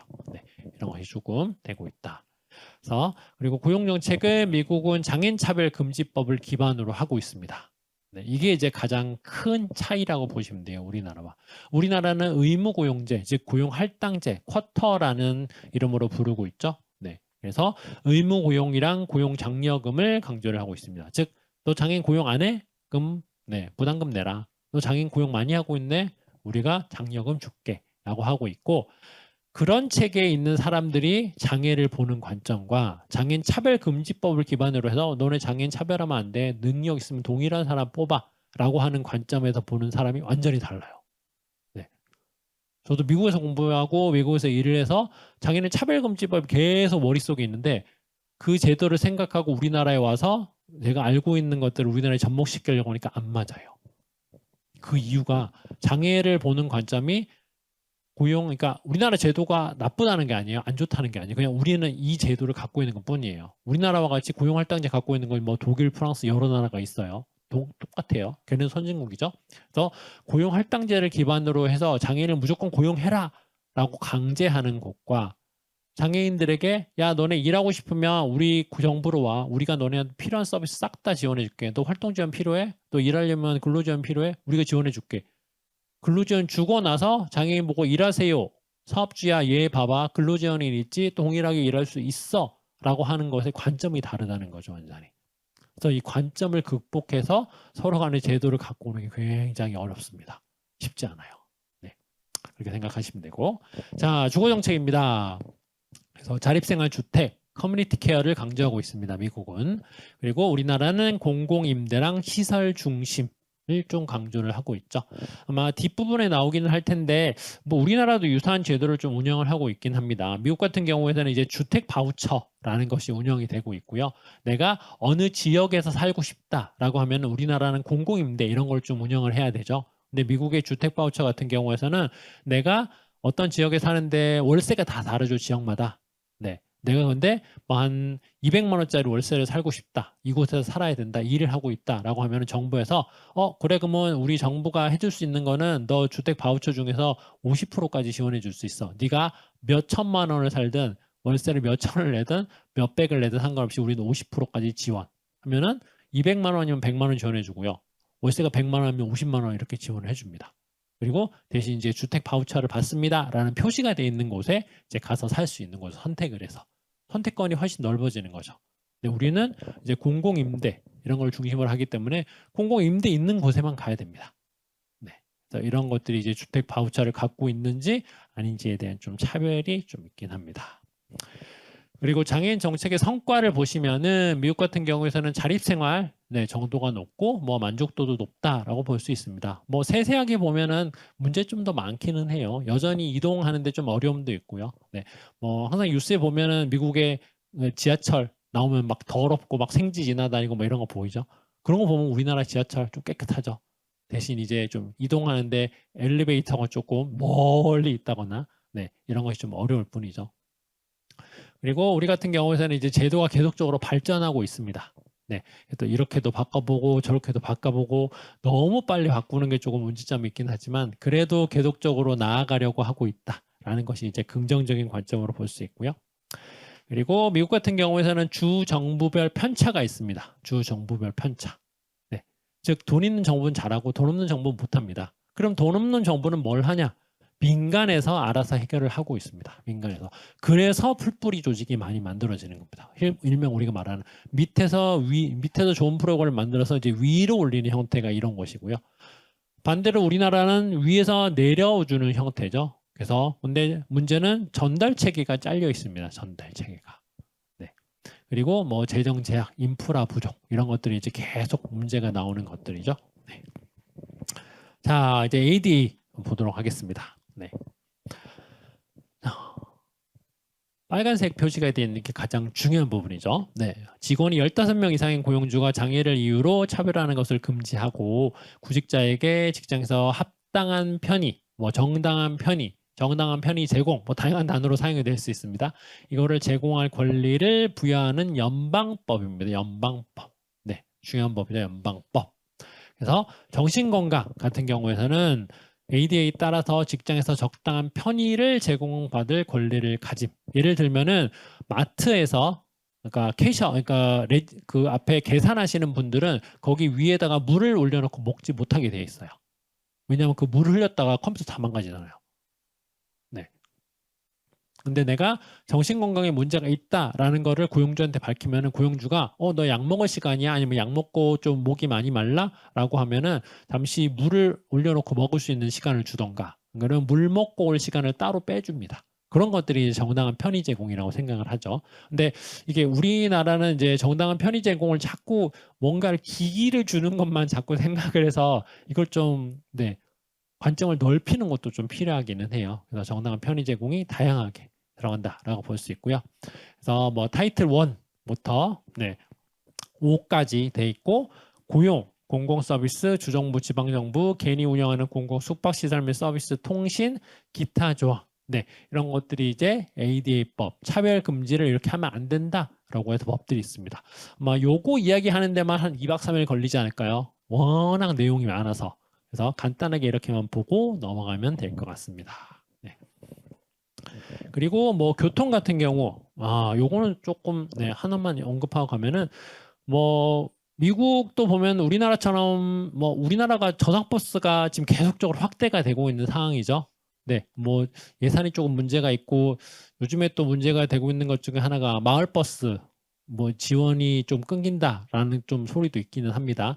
근데 그거 얼마 몇십억 안 될 텐데 금방 다시 살아나지 않을까라고 생각을 합니다. 그리고 뭐 공공 와이파이도 없앤다라는 말도 있는데 공공 와이파이도 몇십억 안 될 텐데 그것도 곧 살아나지 않을까라고 생각을 합니다. 얼마 안 되는 돈이거든요. 몇천조를 굴리는 사람들 입장에서 보면은. 그래서 교통 같은 경우에 보면은 미국도 저상버스가 많이 없기는 해요. 근데 휠체어 탄 장애인분들이 굉장히 많이 다녀요. 그게 인식의 차이입니다. 인식의 차이. 인식의 차이라는 것은 시간의 차이라고 보시면 됩니다. 시간의 차이. 시간이 지나면 우리도 자연스럽게 휠체어 타신 분들이 버스 자연스럽게 탈 수 있을 거예요. 아직은 좀 과도기적인 시간. 미국에서 보면 휠체어 탄 사람이 있다라고 하면은 사람들이 다 기다려줘요. 앉아서 아무 말 안 하고. 그리고 몇몇 사람들 와서 도와주기도 하고 기사가 하기도 하지만. 근데 아직까지 우리는 좀 자리를 잡지 않은 상황이기 때문에 시간이 지나면 자연스럽게 해결이 되리라고 생각을 합니다. 그래서 90년에 제정을 했고요. 이 법을 제정하고 난 뒤에 세계 각국의 차별 금지와 관련된 법률에 엄청난 영향을 미칩니다. 우리나라 같은 경우에는 2007년에 이제 장애인 차별 금지에서 나왔죠. 그래서 장애인에 대한 차별을 금지하고 평등을 확보한다라고 볼 수 있고요. 그리고 이제 장애에 대한 정의가 조금 다르기 때문에 그래도 장애인 차별 금지법 이라고 적용이 되어 있죠. 그래서 장애인에 대한 차별을 금지하는 것보다는 합리적 편의 제공에 집중하고 있기도 합니다. 네, 그리고 의무에 대한 불이행을 금지하고 있기도 합니다. 그래서 ADA 같은 경우에서는 모든 곳에 입장을 하도록 접근법을 뭐 강요하고 있지는 않아요. 네, 그래서 네가 봤을 때 정당한 편의 제공을 예를 들면 정당한 편의 제공을 제공하는 데 있어서 네가 이 사람을 고용하는 비용보다 뭐 더 많은 비용을 해서 편의 제공을 해야 된다라고 하면은 그냥 안 해도 돼라고 적혀 있기는 합니다. 대신 이제 정부 지원을 통해서 좀 하면 된다라는 걸 좀 하고 있기는 해서 민간 사업장 쪽에 너무 강제하고 있지는 않습니다. 대신 정부 기관은 강제를 하고 있습니다. 접근성 무조건 해라. 라고 이제 하고 있는 거죠. 네. 우리나라도 이제 교통공사가 이제 완전히 정부 소속이었다. KTX가 완전히 정부 소속이었다라고 하면은 거기 다 에스컬레이터 깔고 엘리베이터 다 깔 수 있는 거죠. 정부 기관으로 아예 속해 있었으면. 지금은 이제 다 이제 따로따로 조금씩 떨어져 나오고 있는 상황이죠. KTX 같은 경우도 그렇고. 그래서 이제 민간으로 이제 가는 거를 좀 막는 게 어떻게 보면은 정부가 네, 이런 것들을 보장해 주기 위한 좀 편리한 방법이 될 수도 있습니다. 아마 법만 하다 끝날 것 같은데 좀 빨리 가야겠는데요. 자, ADE 계속해서 보면 모체는 1935년 사회보장법에 따라서 들어가는 거고요. 뭐 법이기 때문에 그냥 금방금방 넘어갈게요. 그래서 64년 민권법 아까 봤었죠? 그림. 네, 그것과 같습니다. 그래서 75년에 이제 민권법 초기에는 호텔, 기차, 공공시설에서 차별 금지 이렇게 들어가고요. 네.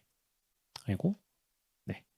그리고 장애인법, 그리고 73년에 미국 재활법, 그리고 공공주택법이 들어갑니다. 그래서 임대주택 차별금지, 장애인교육법, IDEA, 투표권법, 그리고 발달장애인 및 권리장점법. 아까 잠깐 이야기했던 부분이죠. 네, 그래서 법이 이렇게 있구나라고 보면 됩니다. 이것도 이런 다양한 법이 있구나. 네, 아까보다 더 많은 법들이 있어요. 그래서 이런 거 있구나라고 그냥 보시고 넘어가면 됩니다. 자, ADA 이전 법률들은 적용 범위가 일정한 영역과 조건에 한정이 되어 있었습니다. 그리고 장애인 권익보호에 대한 내용이 불충분했는데 90년에 만들면서 확 폈습니다. 확장시켜가지고 모든 영역에 대한 권리가 보장될 수 있도록 접근법이 보장될 수 있도록 조금 펼쳐놨습니다. 네. 그래서 차별적인 관행보다는 장애에 대한 지원에 초점을 둔 이런 것들이 많았다라고 볼 수 있고요. 그래서 결국은 장애인에 대한 권리 보호와 차별 금지가 일반적 광범위하게 적용될 수 있도록 종합적인 법제 정립을 실시를 했다라고 볼 수 있습니다. 그래서 법에서 이제 정리를 한 거죠. 네, 법에서 깔끔하게. 우리나라 같은 경우에서도 법에 깔끔하게 정리가 되어 있습니다. 그 법이 나오고 신법이 나오고 특별법이 나오고 이런 것들이 이제 문제가 되는 거죠. 왜냐하면 신법이 나오면 국법은 없어지는 거고요. 특별법이 나오면 신법이 나와도 특별법이 상위 개념이기 때문에 또 특별법에 적용을 받습니다. 그래서 계속 국회의원들이 새로운 법을 내고 있어요. 네. 개인적으로는 좀 많은 법을 안 냈으면 좋겠기는 해요. 어떻게 이제 법을 운영해 나갈지 안에 세부 규정이나 규칙을 좀 더 세세하게 만드는 게 중요하지. 너무 많은 법을 만들면 뭐 국회의원들은 아마 좋을 겁니다. 새로운 법을 만들었으니까 내가 사람들을 이렇게도 많이 생각하고 있다라는 걸 보여줄 수 있긴 합니다만 나오면은 밑에 있는 실무자들은 이거 어떻게 연결시키지? 어디에서 규정을 갖고 와야 되고 시행령, 시행규칙 어떻게 끌어와야 될지 이걸 이제 고민을 못하게 되는 거죠. 가장 그게 예시를 들 만한 게 정신건강복지법입니다. 정신건강복지법. 정신건강복지법이 지금 90년에 만들어진 이후로 완전히 새로운 법이 나왔어요. 다 개정을 해서. 정말 좋은 법이죠. 시설에 있는 정신질환자나 아니면 병원을 이용하고 있는 사람들을 대상으로 해서 이 사람들이 어떻게 지역사회에서 살아갈 수 있을지 정말 광범위한 내용, 좋은 내용을 많이 담고 있는데 실제로는 어떻게 운영을 하고 어디서 돈을 끌어와야 되고 시행령, 시행규칙 이런 것들이 면밀하게 연결이 되고 있지 않습니다. 네. 그래서 이런 것들을 면밀하게 연결시키는 게 먼저 들어가야 돼요. 근데 이러다 보면 나중에 신법이 또 나오게 됩니다. 왜냐하면 기존에 있는 거 연결하려면 너무 머리 아프거든요. 그러면 신법을 짜잔 하고 또 내게 됩니다. 네. 그래서 자꾸 그런 형태로 돌아가고 있어서 조금 아쉽기는 합니다. 네. 자, 그래서 ADA가 이제 제정돼요. 그러면 끝나나요? 아니죠. 이거 이제 어떻게 시행을 할지 고민해야 되는 거죠.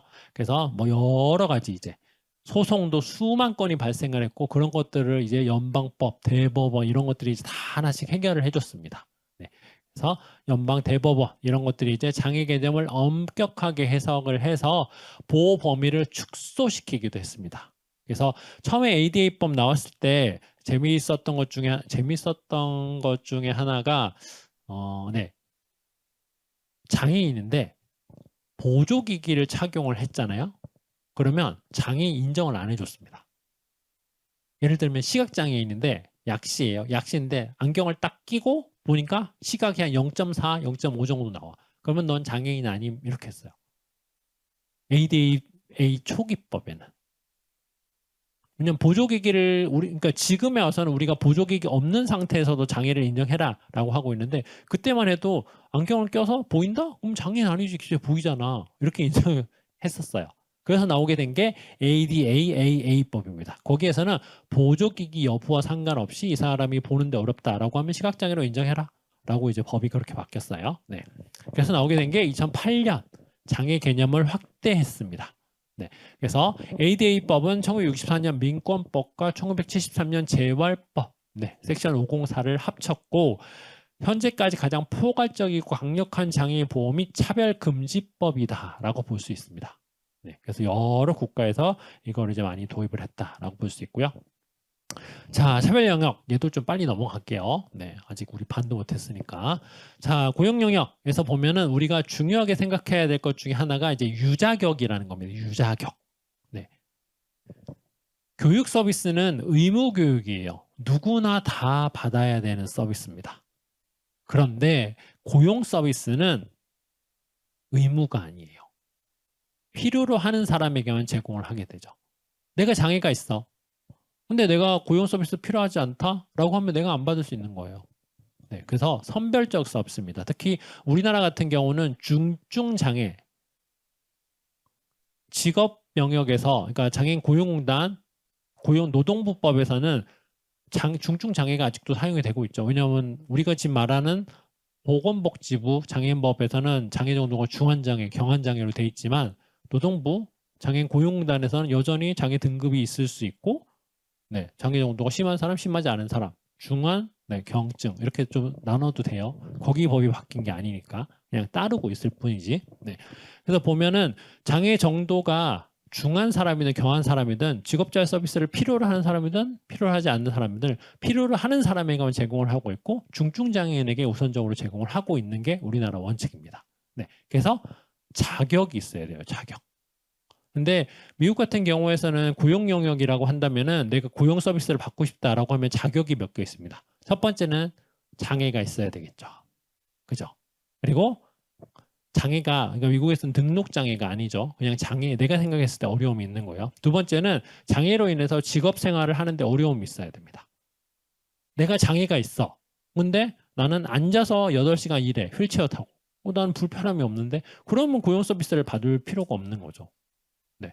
그래서 직업을 가지고 유지하는 데 어려움이 있어야 됩니다.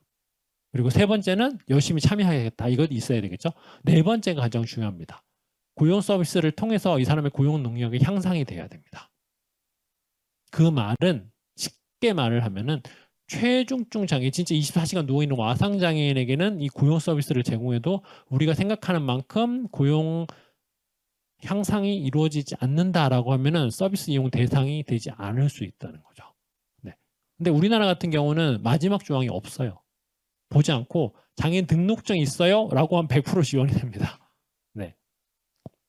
근데 거기에서도 장애인 등록증에서도 엄격하게 보면 중증 장애 중심으로 가야 되는 거죠. 그래서 장애인 고용공단이 지적 장애인을 대상으로 장애인 서비스를 제공을 하고 개발을 하고 있는 이유가 그거라고 보시면 됩니다. 중한 장애 중심으로 가고 있으니까. 그래서 이런 유자격 장애인이 중요하다라고 볼 수 있고요. 네. 그리고 재미있는 게 이제 차별 금지를 기반으로 한다. 그러니까 미국 같은 경우에는 차별 금지죠. 우리가 만약에 차별 금지를 기반으로 하고 있다라고 하면은 이게 재미있는 대법원 판결이 있습니다. 미국 같은 경우에서는 장애인을 채용을 하는데 이 사람의 직업적 능력에 전혀 이상이 없어요. 근데 고용주가 이 사람한테 쓰레기 버려보세요 했는데 이 사람이 지체장애인이었거든요. 쓰레기를 못 버렸어. 쓰레기통을. 그래서 잘랐어요. 채용을 안 시켰어. 그게 대법원까지 가서 판결이 났거든요. 차별금지법 위반. 네. 그래서 그때 이제 법이 생긴 게 장애인이 어떤 직책을 가지는데 주변적 기능, 즉 주요 업무가 아니라, 그러니까 즉 직무지도원이 수행하는 주요한 업무가 아니라 부가적인 업무, 쓰레기를 버린다거나, 이 사람 업무가 아니죠. 쓰레기 버린다는 거는. 네, 종이를 정리한다든가 이런 거를 하지 못한다라는 이유로 채용을 시키지 않으면 차별금지법 위반이다라고 이제 언급을 하게 만들어진 거죠, 저게. 네, 그런 수만 건의 사건들이 만들어져서 미국 장애인법이 강화가 되기 시작을 했습니다. 네. 자, 그리고 이제 과도한 부담. 이게 이제 사업주가 편의 제공을 위해서 이 사람이 사업을 운영하는 데 있어서 어떤 사람을 고용하는 것보다 편의 증진을 위한 비용이 더 많이 든다라고 하면은 그건 굳이 안 해도 됩니다. 그걸 그리고 증명하지 않아도 돼요. 네, 그게 이제 미국에서 네, 그나마 고용주를 보호하는 의미입니다. 접근성을 무조건 강화해라는 게 아니라 이런 거를 하지 못하면 너무 과도한 부담을 하지 마라. 대신 정부가 해줄게. 라고 해서 우리나라 고용공단 같은 경우에서는 보조기기 1,500만 원, 중증장애인 2,000만 원 지원하고 있죠. 그리고 사업장이나 이런 데 있으면 같이 가서 네, 뭐 필요한 거 있으면 엘리베이터도 설치도 해주고 네, 이런 것도 있습니다. 근데 실제로 장애인분이 있어갖고 엘리베이터 설치를 하러 갔는데 집주인이 하지 말라는 경우도 많습니다. 네, 이거 내 집이야. 왜 엘리베이터 막 설치 마음대로 하려고 하는데? 네, 이런 사람들도 있어서 설치해 좀 좋은 게 아닌가라고 하는 게 또 아니더라고요. 네, 그래서 집주인의 또 의향을 또 물어봐야 됩니다. 그래서 그래도 합리적 편의 제공을 제공해야 된다라는 게 이제 법에 나오고 있습니다. 그래서 차별에 해당되지 않는 상황도 이제 몇 개 나와 있습니다. 네. 그리고 이제 뭐 일자리 조정, 직무 조정, 네, 이런 좀 영역도 있고, 네. 그래서 우리나라도 뭐 잡 리스트럭처링 해가지고 일자리 조정, 직무 조정 이런 것들이 이제 실제 현장에서 이루어지고 있는 거고요. 네. 그리고 탄력적 휴가 정책 이런 것도 있습니다. 탄력적 휴가 정책. 그래서 장애 관련된 치료, 의지 또는 장비 수리, 작업 환경의 일시적인 불리한 조건, 보조장치, 안내견 사용 훈련. 네.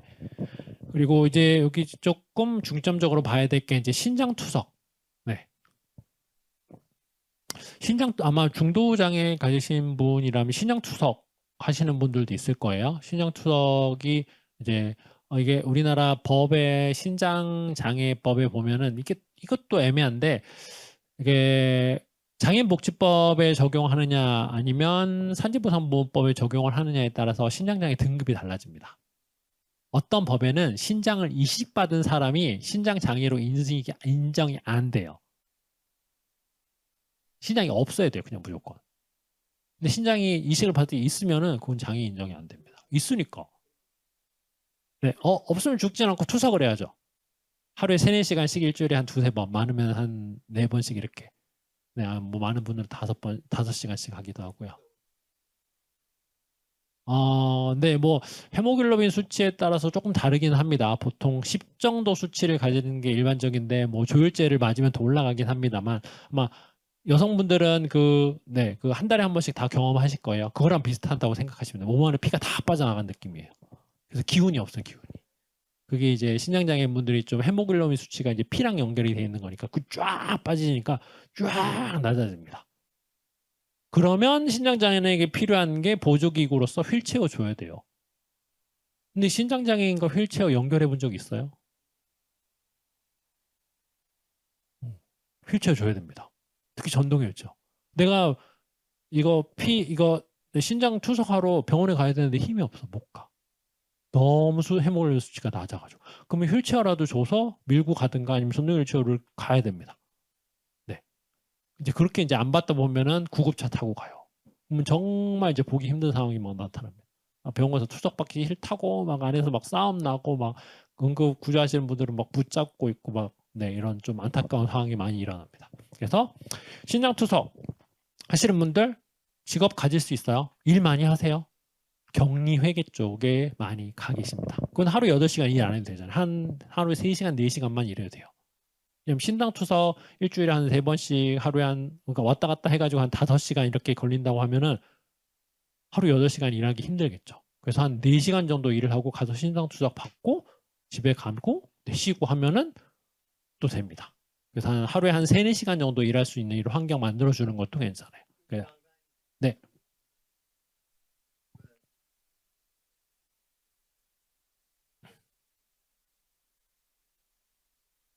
네, 우리가 뭐 흔히 말하는 뭐 덴마크, 노르웨이, 네, 북유럽 국가들, 네, 네, 네, 네.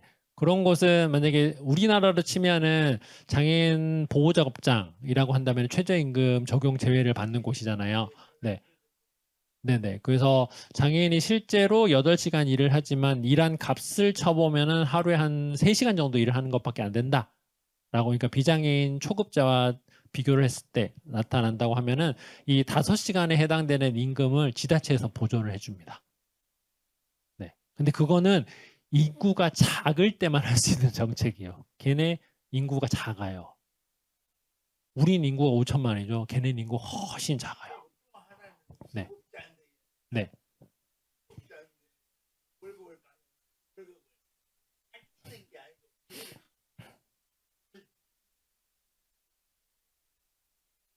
네, 뭐, 네, 미국 같은 경우는 아마 그레이스 피리우드라고도 하기도 하고, 뭐, 트라이얼 워크는 아니고 워크 트라이얼, 뭐, 의미는 좀 다르긴 한데, 이런 의미로 사용이 되고 있고, 근로복지공단에서도 적용을 하려고 했었는데, 조금 실패는 아니고 적용을 하지 않은 정책이긴 합니다.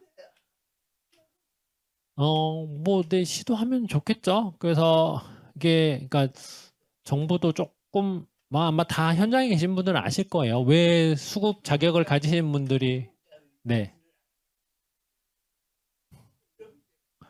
그죠. 네, 그 부분이,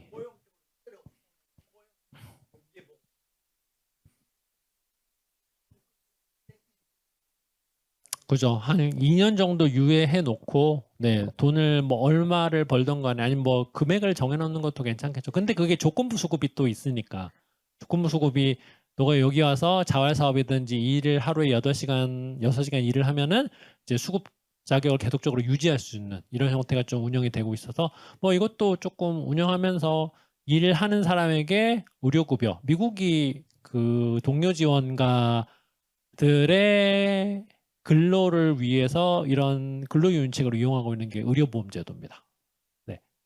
미국은 의료보험 제도가 우리나라처럼 뭐, 미국에서 의료보험 이용할 수 있는 거는 저소득자 아니면 노인 무료밖에 없기 때문에 일반적으로 근로 능력을 가지고 있지만 내가 뭐 일을 하지 않는다라고 해서 무조건 네, 기초수급으로 주는 건 아니죠. 그래서 특히 의료보험 같은 경우에서는 동료 지원가로서 교육을 받고 실제로 일을 해야지만이 미국 정부에서 동료 지원가로 일하네 해가지고 의료급여를 제공을 해줍니다. 우리나라로 치면 의료보 1종, 2종을. 그러면 그 비용이 엄청 세이브 되는 거죠.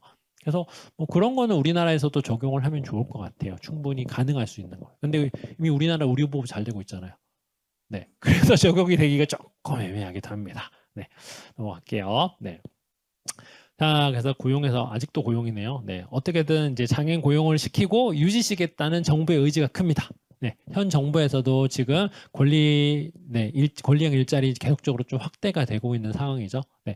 물론 뭐 현장에서는 조금 왔다 갔다 이야기가 많습니다. 뭐 좋다고 하는 것도 있고 한편으로는 이게 조금 기존에 있는 장애인 기관들의 참여도를 좀 낮추는 게 아니냐 뭐 이렇게 해서 좀 왔다 갔다 이야기가 되고 있는데 뭐 토론회 이런 것도 계속 하면서 조금 제도를 잘 완성시켜 나가는 것도 네, 좀 필요하다고 생각을 합니다. 네네네. 그러니까 그런 것도 같이 이야기해보고 단점도 이야기해보고 장점도 이제 또 네, 같이 좀 들어보는 게 또 우리가 해야 될 일이 아닐까라고 생각을 합니다. 자, 그래서 네 이제 SSA 네 사회보장청으로 넘어가겠습니다. 이제야 반 정도 온 것 같은데요. 네. 자, 미국은 아까 말씀드렸듯이 굳이 장애 등록을 하지 않아도 돼요. 미국은 장애 등록을 하기 위해서는 총 5단계를 거치게 됩니다. 스텝 5까지 돼 있죠. 처음에 딱 시작을 하는 게 장애 등록을 하기 위해서 너 일하고 있니? 너 집에 돈 있니? 확인을 합니다. 일하고 있다. 또는 근데 일하는 시간이 뭐 제한되어 있다라고 하면은 우선 1단계 통과해요. 근데 집에 돈이 있다. 일을 하고 있다. 그러면 1단계에서 탈락입니다. 네. 네, 안 됩니다. 네. 그리고 2단계로 넘어갑니다. 이제 너 그러면 장애 정도가 중하니. 참고로 미국에서 장애인 등록을 했다라고 하면은 우리나라 등급으로 치자면 1급에서 2급입니다. 네. 3급이 포함되기도 하는데 우리나라 시각장애 같은 경우에서는 아마 3급이 조금 일부 포함되는데 네. 4, 5급은 4, 5, 6급은 장애가 아예 미국에서는 등록이 안 되고요. 우리나라로 치면 1, 2급 정도가 주요하게 3급은 어차피 우린 중복으로 많이 보고 있기 때문에 그래서 3급도 약간 좀 애매하기도 합니다. 우선 그래서 2번에서 너 장애 정도가 심하니? 라고 판단을 하고 3번에서는 미국에서 만들어 놓은 블루북 안에 포함이 되는지라고 봅니다. 그래서 여러 가지 리스트를 만들어 놨어요. 장애 유형에 대해서. 그 리스트에 해당이 되는지 안 되는지 파악을 하는데 여기서 우리가 재밌게 봐야 될 것 중에 하나가 예외적 장애 유형을 포함시키고 있다는 겁니다. 우리나라는 15개 장애 유형 안에 포함 안 되면 장애 등록이 안 되죠. 근데 미국은 자기들이 만들어 놓은 블루북 리스트 쭉 봤는데 리스트에 없어. 근데 이 사람이 갖고 온 서류를 보니까 굉장히 어려워. 직업 생활도 하기 어렵고 집에 돈도 없고. 근데 장애 등록 리스트에는 없어라고 하면은 기타 장애로 넣어버려서 3단계를 통과시켜 버립니다. 그러면 장애 등록이 될 수 있다는 거예요. 우리는 안 되죠. 절대로 15개 안에 무조건 맞아야 됩니다. 네, 그게 좀 다른 점입니다. 그래서 우리나라도 16번째 예외적 장애로 두면 되는데 그게 말처럼 쉽지는 않을 것 같습니다. 네, 왜냐하면 연결되는 것들이 워낙 많기 때문에. 그래서 누군가가 정말 예외적 장애를 만들자라고 하면은 뭔가 좀 움직임이 있을 것 같긴 한데 그 뒤를 좀 잘 생각해야 될 것 같아요. 그래서 네.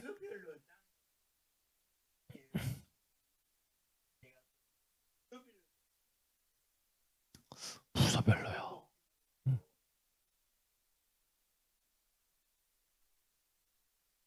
네. 그러면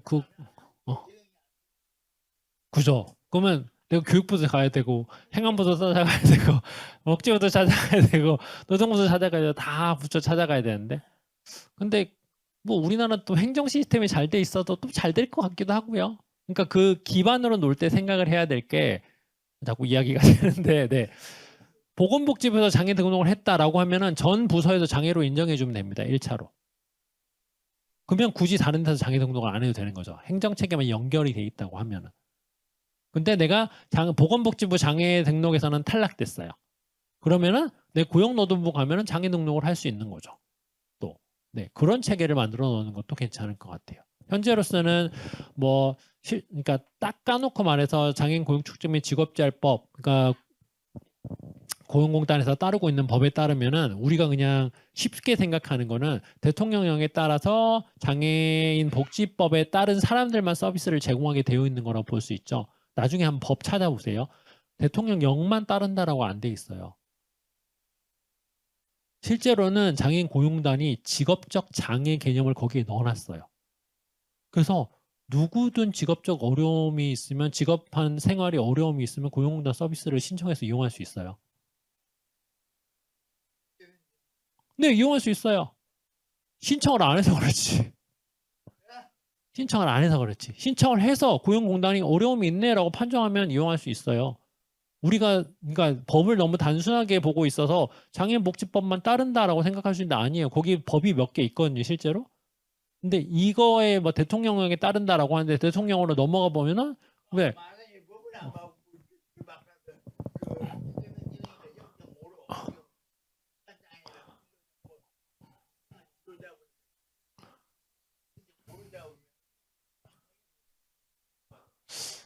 근데 그것도 연결된 게 많은 게 고용부담금, 고용장려금 이거 어떻게 해결할 건데 이게 이제 거기서 걸립니다. 네. 근데 그거는 그러니까 아마 그건 정책적으로 좀 풀어나가야 될 것 같아요. 0.5라고 하면은 네, 그건 제가 결정할 수 있는 건 아니고 그거는 위에서 이제 정책 운영하시는 네, 원장님이랑 네, 회장님들 같이 모여서 좀 네, 논의를 하면 좋을 것 같아요. 네네.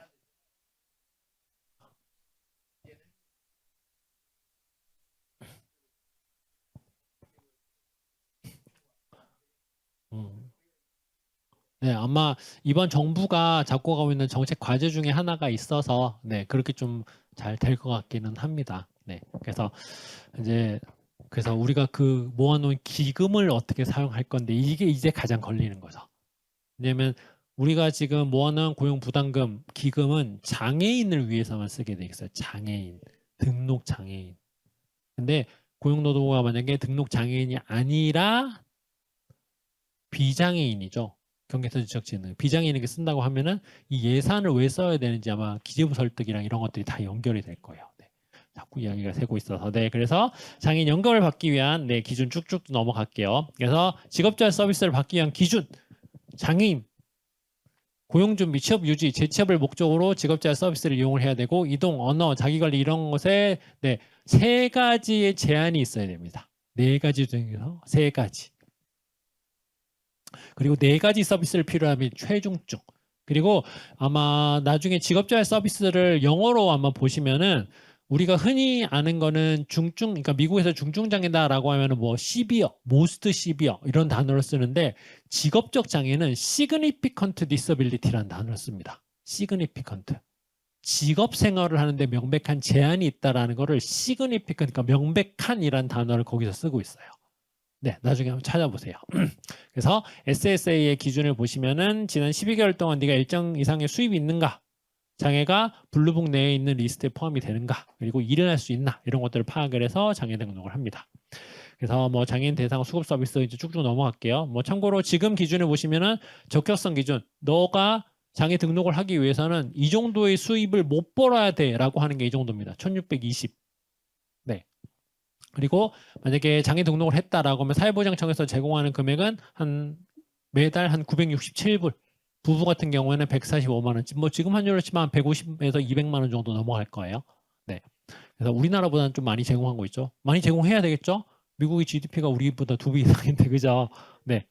그래서 뭐 SSDI의 급여액 같은 경우는 최대 매달 장애 수급 같은 이 사람의 어떤 사람이 일을 하다가 이제 60에서 퇴임하고 장애 등록을 했다라고 하면은 매달 받을 수 있는 돈이 연금으로 매달 한 500만 원 정도 됩니다. 네. 근데 뭐 많지는 않아요. 미국 의료비 생각하고 이러면 네, 500만 원이 많은 돈은 아닙니다. 네. 그래서 뭐 SSDI 네, 혜택 이렇게 보시면은 남성 그리고 뭐 장애인 근로자 그리고 장애를 가지고 있는 근로자가 사망해서 이제 뭐 부인이나 아니면 남편이 받는 거 그리고 아동을 대상으로 해서 지원하는 금액이에요. 네, 이런 금액이 있다라고 보시면 될 것 같습니다. 직업재활 너무 얘기 많이 해서 넘어가고 네, 빨리빨리 끝내려면 넘어가야 될 것 같아요. 네. 그래서 미국도 우리나라와 같이 직업재활 서비스 체계도가 많습니다. 노동부 우선 장애인 고용 정책국에서 하고 있고요. 거기서 교육부에서 특수교육 프로그램 통해서 재활 서비스청이 저기 들어가 있습니다. 그리고 거기 산하에 지역사무소, 주정부 직업재활국, 그리고 지역사무소, 지역사회재활 프로그램, 그리고 개발화 서비스 들어가 있고요. 그리고 한편으로 보건복지부에서 국립자기민재활연구소에서 우리가 흔히 말하는 나이들러라고 지금 뭐 NIDRR에서 NIDILR 이렇게 바뀌어가지고 관련된 여러 가지 네, 지역사회 생활과 관련된 서비스를 또 제공을 하고 있습니다. 그래서 이런 세 개의 네, 체계가 우리나라 좀 유사하게 돌아가고 있다라고 보시면 되고요. 네, 여기 또 위조화법이 이제 가장 중요하게 2014년부터 언급이 되고 있고 현재까지도 가장 잘 운영이 되고 있는 법 중에 하나예요. 중요한 거를 보면 요거예요. 네, 서비스를 이용하기 위해서 잘못된 문은 없어요. 그냥 누구든지 어디든 들고 들어가면은 서비스가 연결이 됩니다. 네, 아마 우리나라 체계가 가장 잘 이걸 서비스를 말하고 있는 거라고 생각하시면 될 것 같아요. 그러니까 일본의 서비스를 좀 많이 이야기를 하는데요. 일본 같은 경우에서는 우리나라는 장애인이면 장애인 고용공단에 있는 지사 이런 데 가가지고 방문을 해야 되는 거죠. 비장애인이면은 그냥 비장애인의 직업 상담을 하는 곳에 가야 되고, 그죠? 그죠? 근데 일본 같은 경우에서는 이런 서비스를 이용을 하는 데 있어서 어디들 가도 거기에 해당되는 전문가들이 다 있어요. 그래서 그냥 들고 들어가서 저 서비스 이용하러 왔어요 하면 거기서 이제 상담을 하겠죠. 기초 상담. 그럼 어디 해당된다라고 하면 그 전문가들이 와서 상담을 해줍니다. 근데 비장애인이든 장애인이든 아무 상관이 없어요. 그냥 거기 가면 그냥 알아서 상담 다 해줍니다. 그게 이제 이거예요.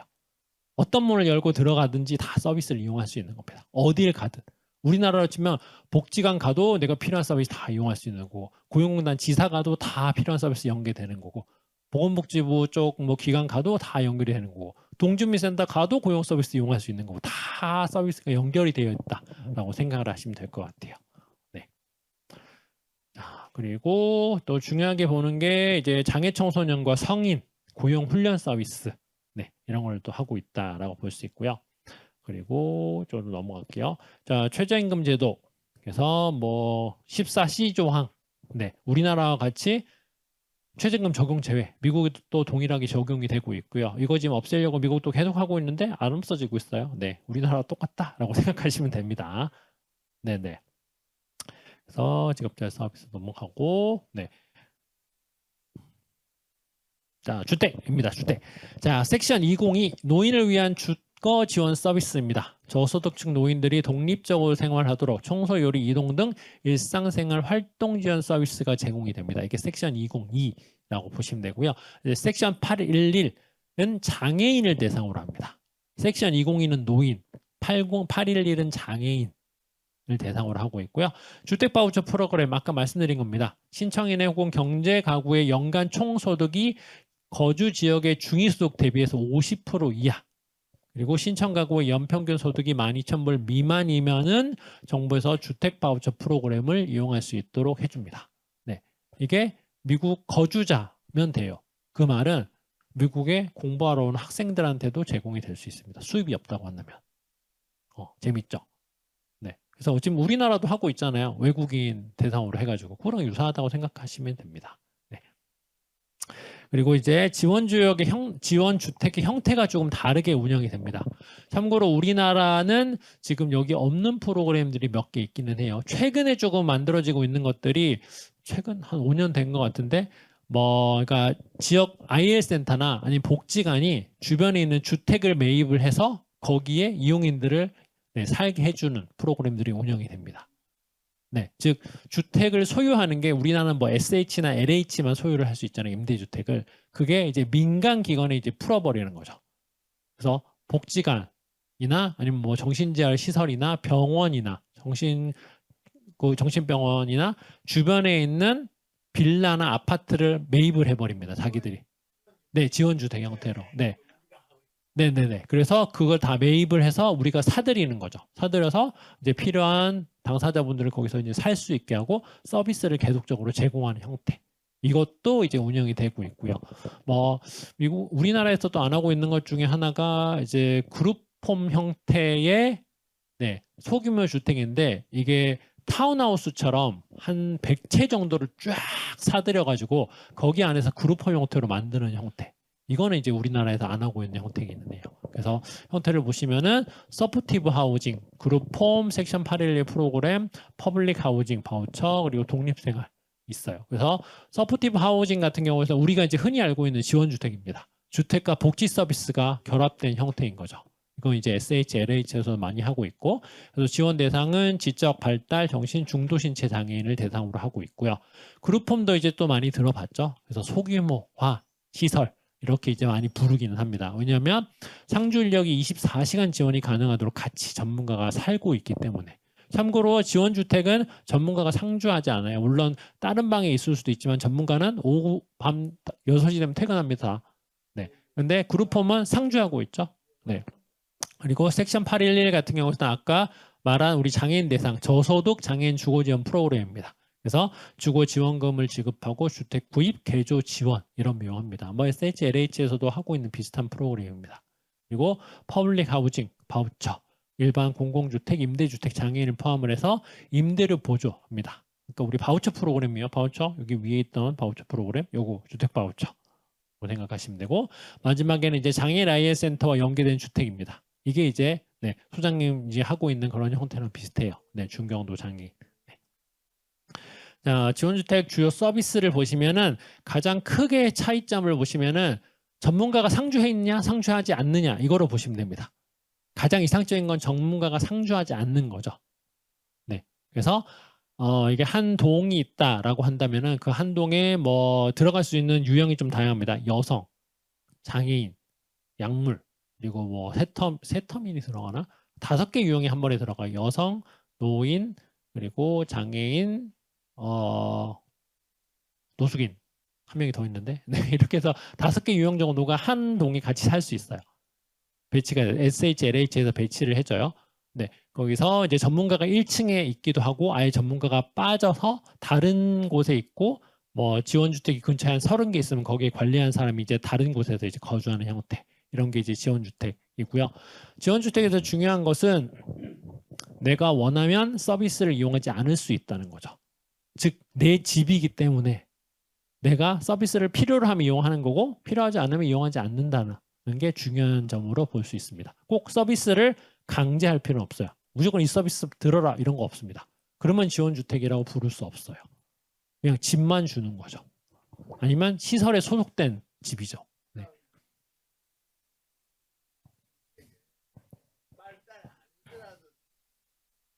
네, 누구든 다 들어갈 수 있죠. 아까 여기 본 것처럼 지적장애인, 발달장애인, 정신장애인, 중도신체장애인 모두 들어갈 수 있습니다. 우리나라 같은 경우에서는 5개 집단이 서로 경쟁을 하고 있어요. 말씀드린 장애인, 노인, 여성, 그리고 노숙자. 한글 뭐지? 이 집단이 다 경쟁을 하고 있어요.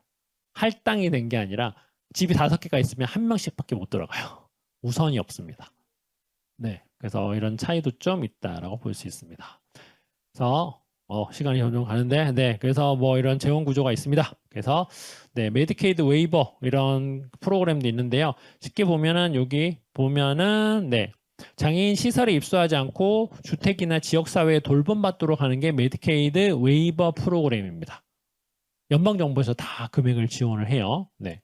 그래서 보시면은 캘리포니아 같은 경우는 인홈 서포티브 서비스, 그래서 개인 돌봄, 뭐 자택 아니면 주택 생활 중심하고, 뉴욕 같은 경우는 너싱홈 트랜지션 투 디비전 웨이버 해가지고 네. 그 요양시설 퇴소 후 지역사회 정착 지원하게 하고요. 텍사스 같은 경우에서는 발달장애인 대상 자립생활 지원, 플로리다 같은 경우에서는 주간활동 자립생활 지원 이런 형태로 메디케이드 웨이버 프로그램이 연방에서 무료로 운영이 되고 있습니다. 이게 이제 지역사회로 나갈 수 있는 거죠. 시설에서 지역사회로 해서 안전하게 살 수 있도록 정착 지원금도 주고 주택도 원해주고 필요한 서비스도 연결해주는 거. 네. 뭐 우리나라도 정부에서 쫙 좋을 것 같아요. 정신건강 빨리빨리 넘어갈게요. 시간이 많이 지났어요. 그래서 네, 가족 대상 서비스 쌈싸 같은 경우에서는 정신보건 관련돼서 그러니까 민간 연구기관이긴 한데 여기에서 다양한 정책도 만들고 있고 다양한 서비스도 제공을 하고 교육도 제공을 하고 있어요. 엄청나게 큰 기관입니다. 네, 그렇게 생각하시면 돼요. 안에서 뭐 한 해 연구가 못해도 한 200~300개씩은 돌아가고 있고요. 프로그램도 계속 만들고 있고 가족 대상 정책도 어마어마하게 하고 있습니다. 네, 그래서 크게 보시면 질병교육, 위기기가, 재발대책, 의사소통, 스트레스 관리 및 문제 해결하고 있고요. 가족 대상 서비스가 네, 이렇게 다 연결이 되고 있습니다. 즉 정신질환자나 정신장애인을 대상으로 그 대상자만 하는 게 아니라 가족 중심 서비스가 운영이 되고 있다라고 생각하시면 됩니다. 무조건 가족을 같이 대상으로 합니다. 우리나라도 쌈싸랑 비슷하게 운영되고 있는 곳이 있습니다. 국립정신건강센터도 있고요. 관련돼서 뭐 정신재활 시설에서도 이런 프로그램들을 번역해서 운영도 다 하고 있습니다. 네, 그래서 많이 하고 있는데 더 커져야죠. 훨씬 더 커져야죠. 개수도 많아져야 되고. 그래서 이런 거 하고 있고, 뭐 가족 대상 서비스 여러 가지 네, 서비스 있다라고 해서 보시면은 이게 여러 나라에서 하고 있는 거예요. 영국 같은 경우에서는 가족 대상 서비스가 10회기 이상, 캐나다는 10회기 또는 3달 이상 기본적으로 운영을 하게 돼 있고요. 덴마크 2주일에 18개월, 미국 같은 경우는 최소 2회, 그리고 3달, 매달 1회 이렇게 해서 여러 가지 서비스를 운영을 하고 있습니다. 영국은 1990년대부터 운영을 하고 있는 형태다라고 볼 수 있습니다. 네, 결론 보시면은 미국은 이용자 중심, 한국은 여전히 공급자 중심이긴 하지만 권리 기반 복지 체계로 지금 서서히 전환이 되고 있는 형태다라고 보실 수 있습니다. 네, 이상 그래도 5분 빨리 마쳤네요. 네, 이상 오늘 교육 마치도록 하겠습니다.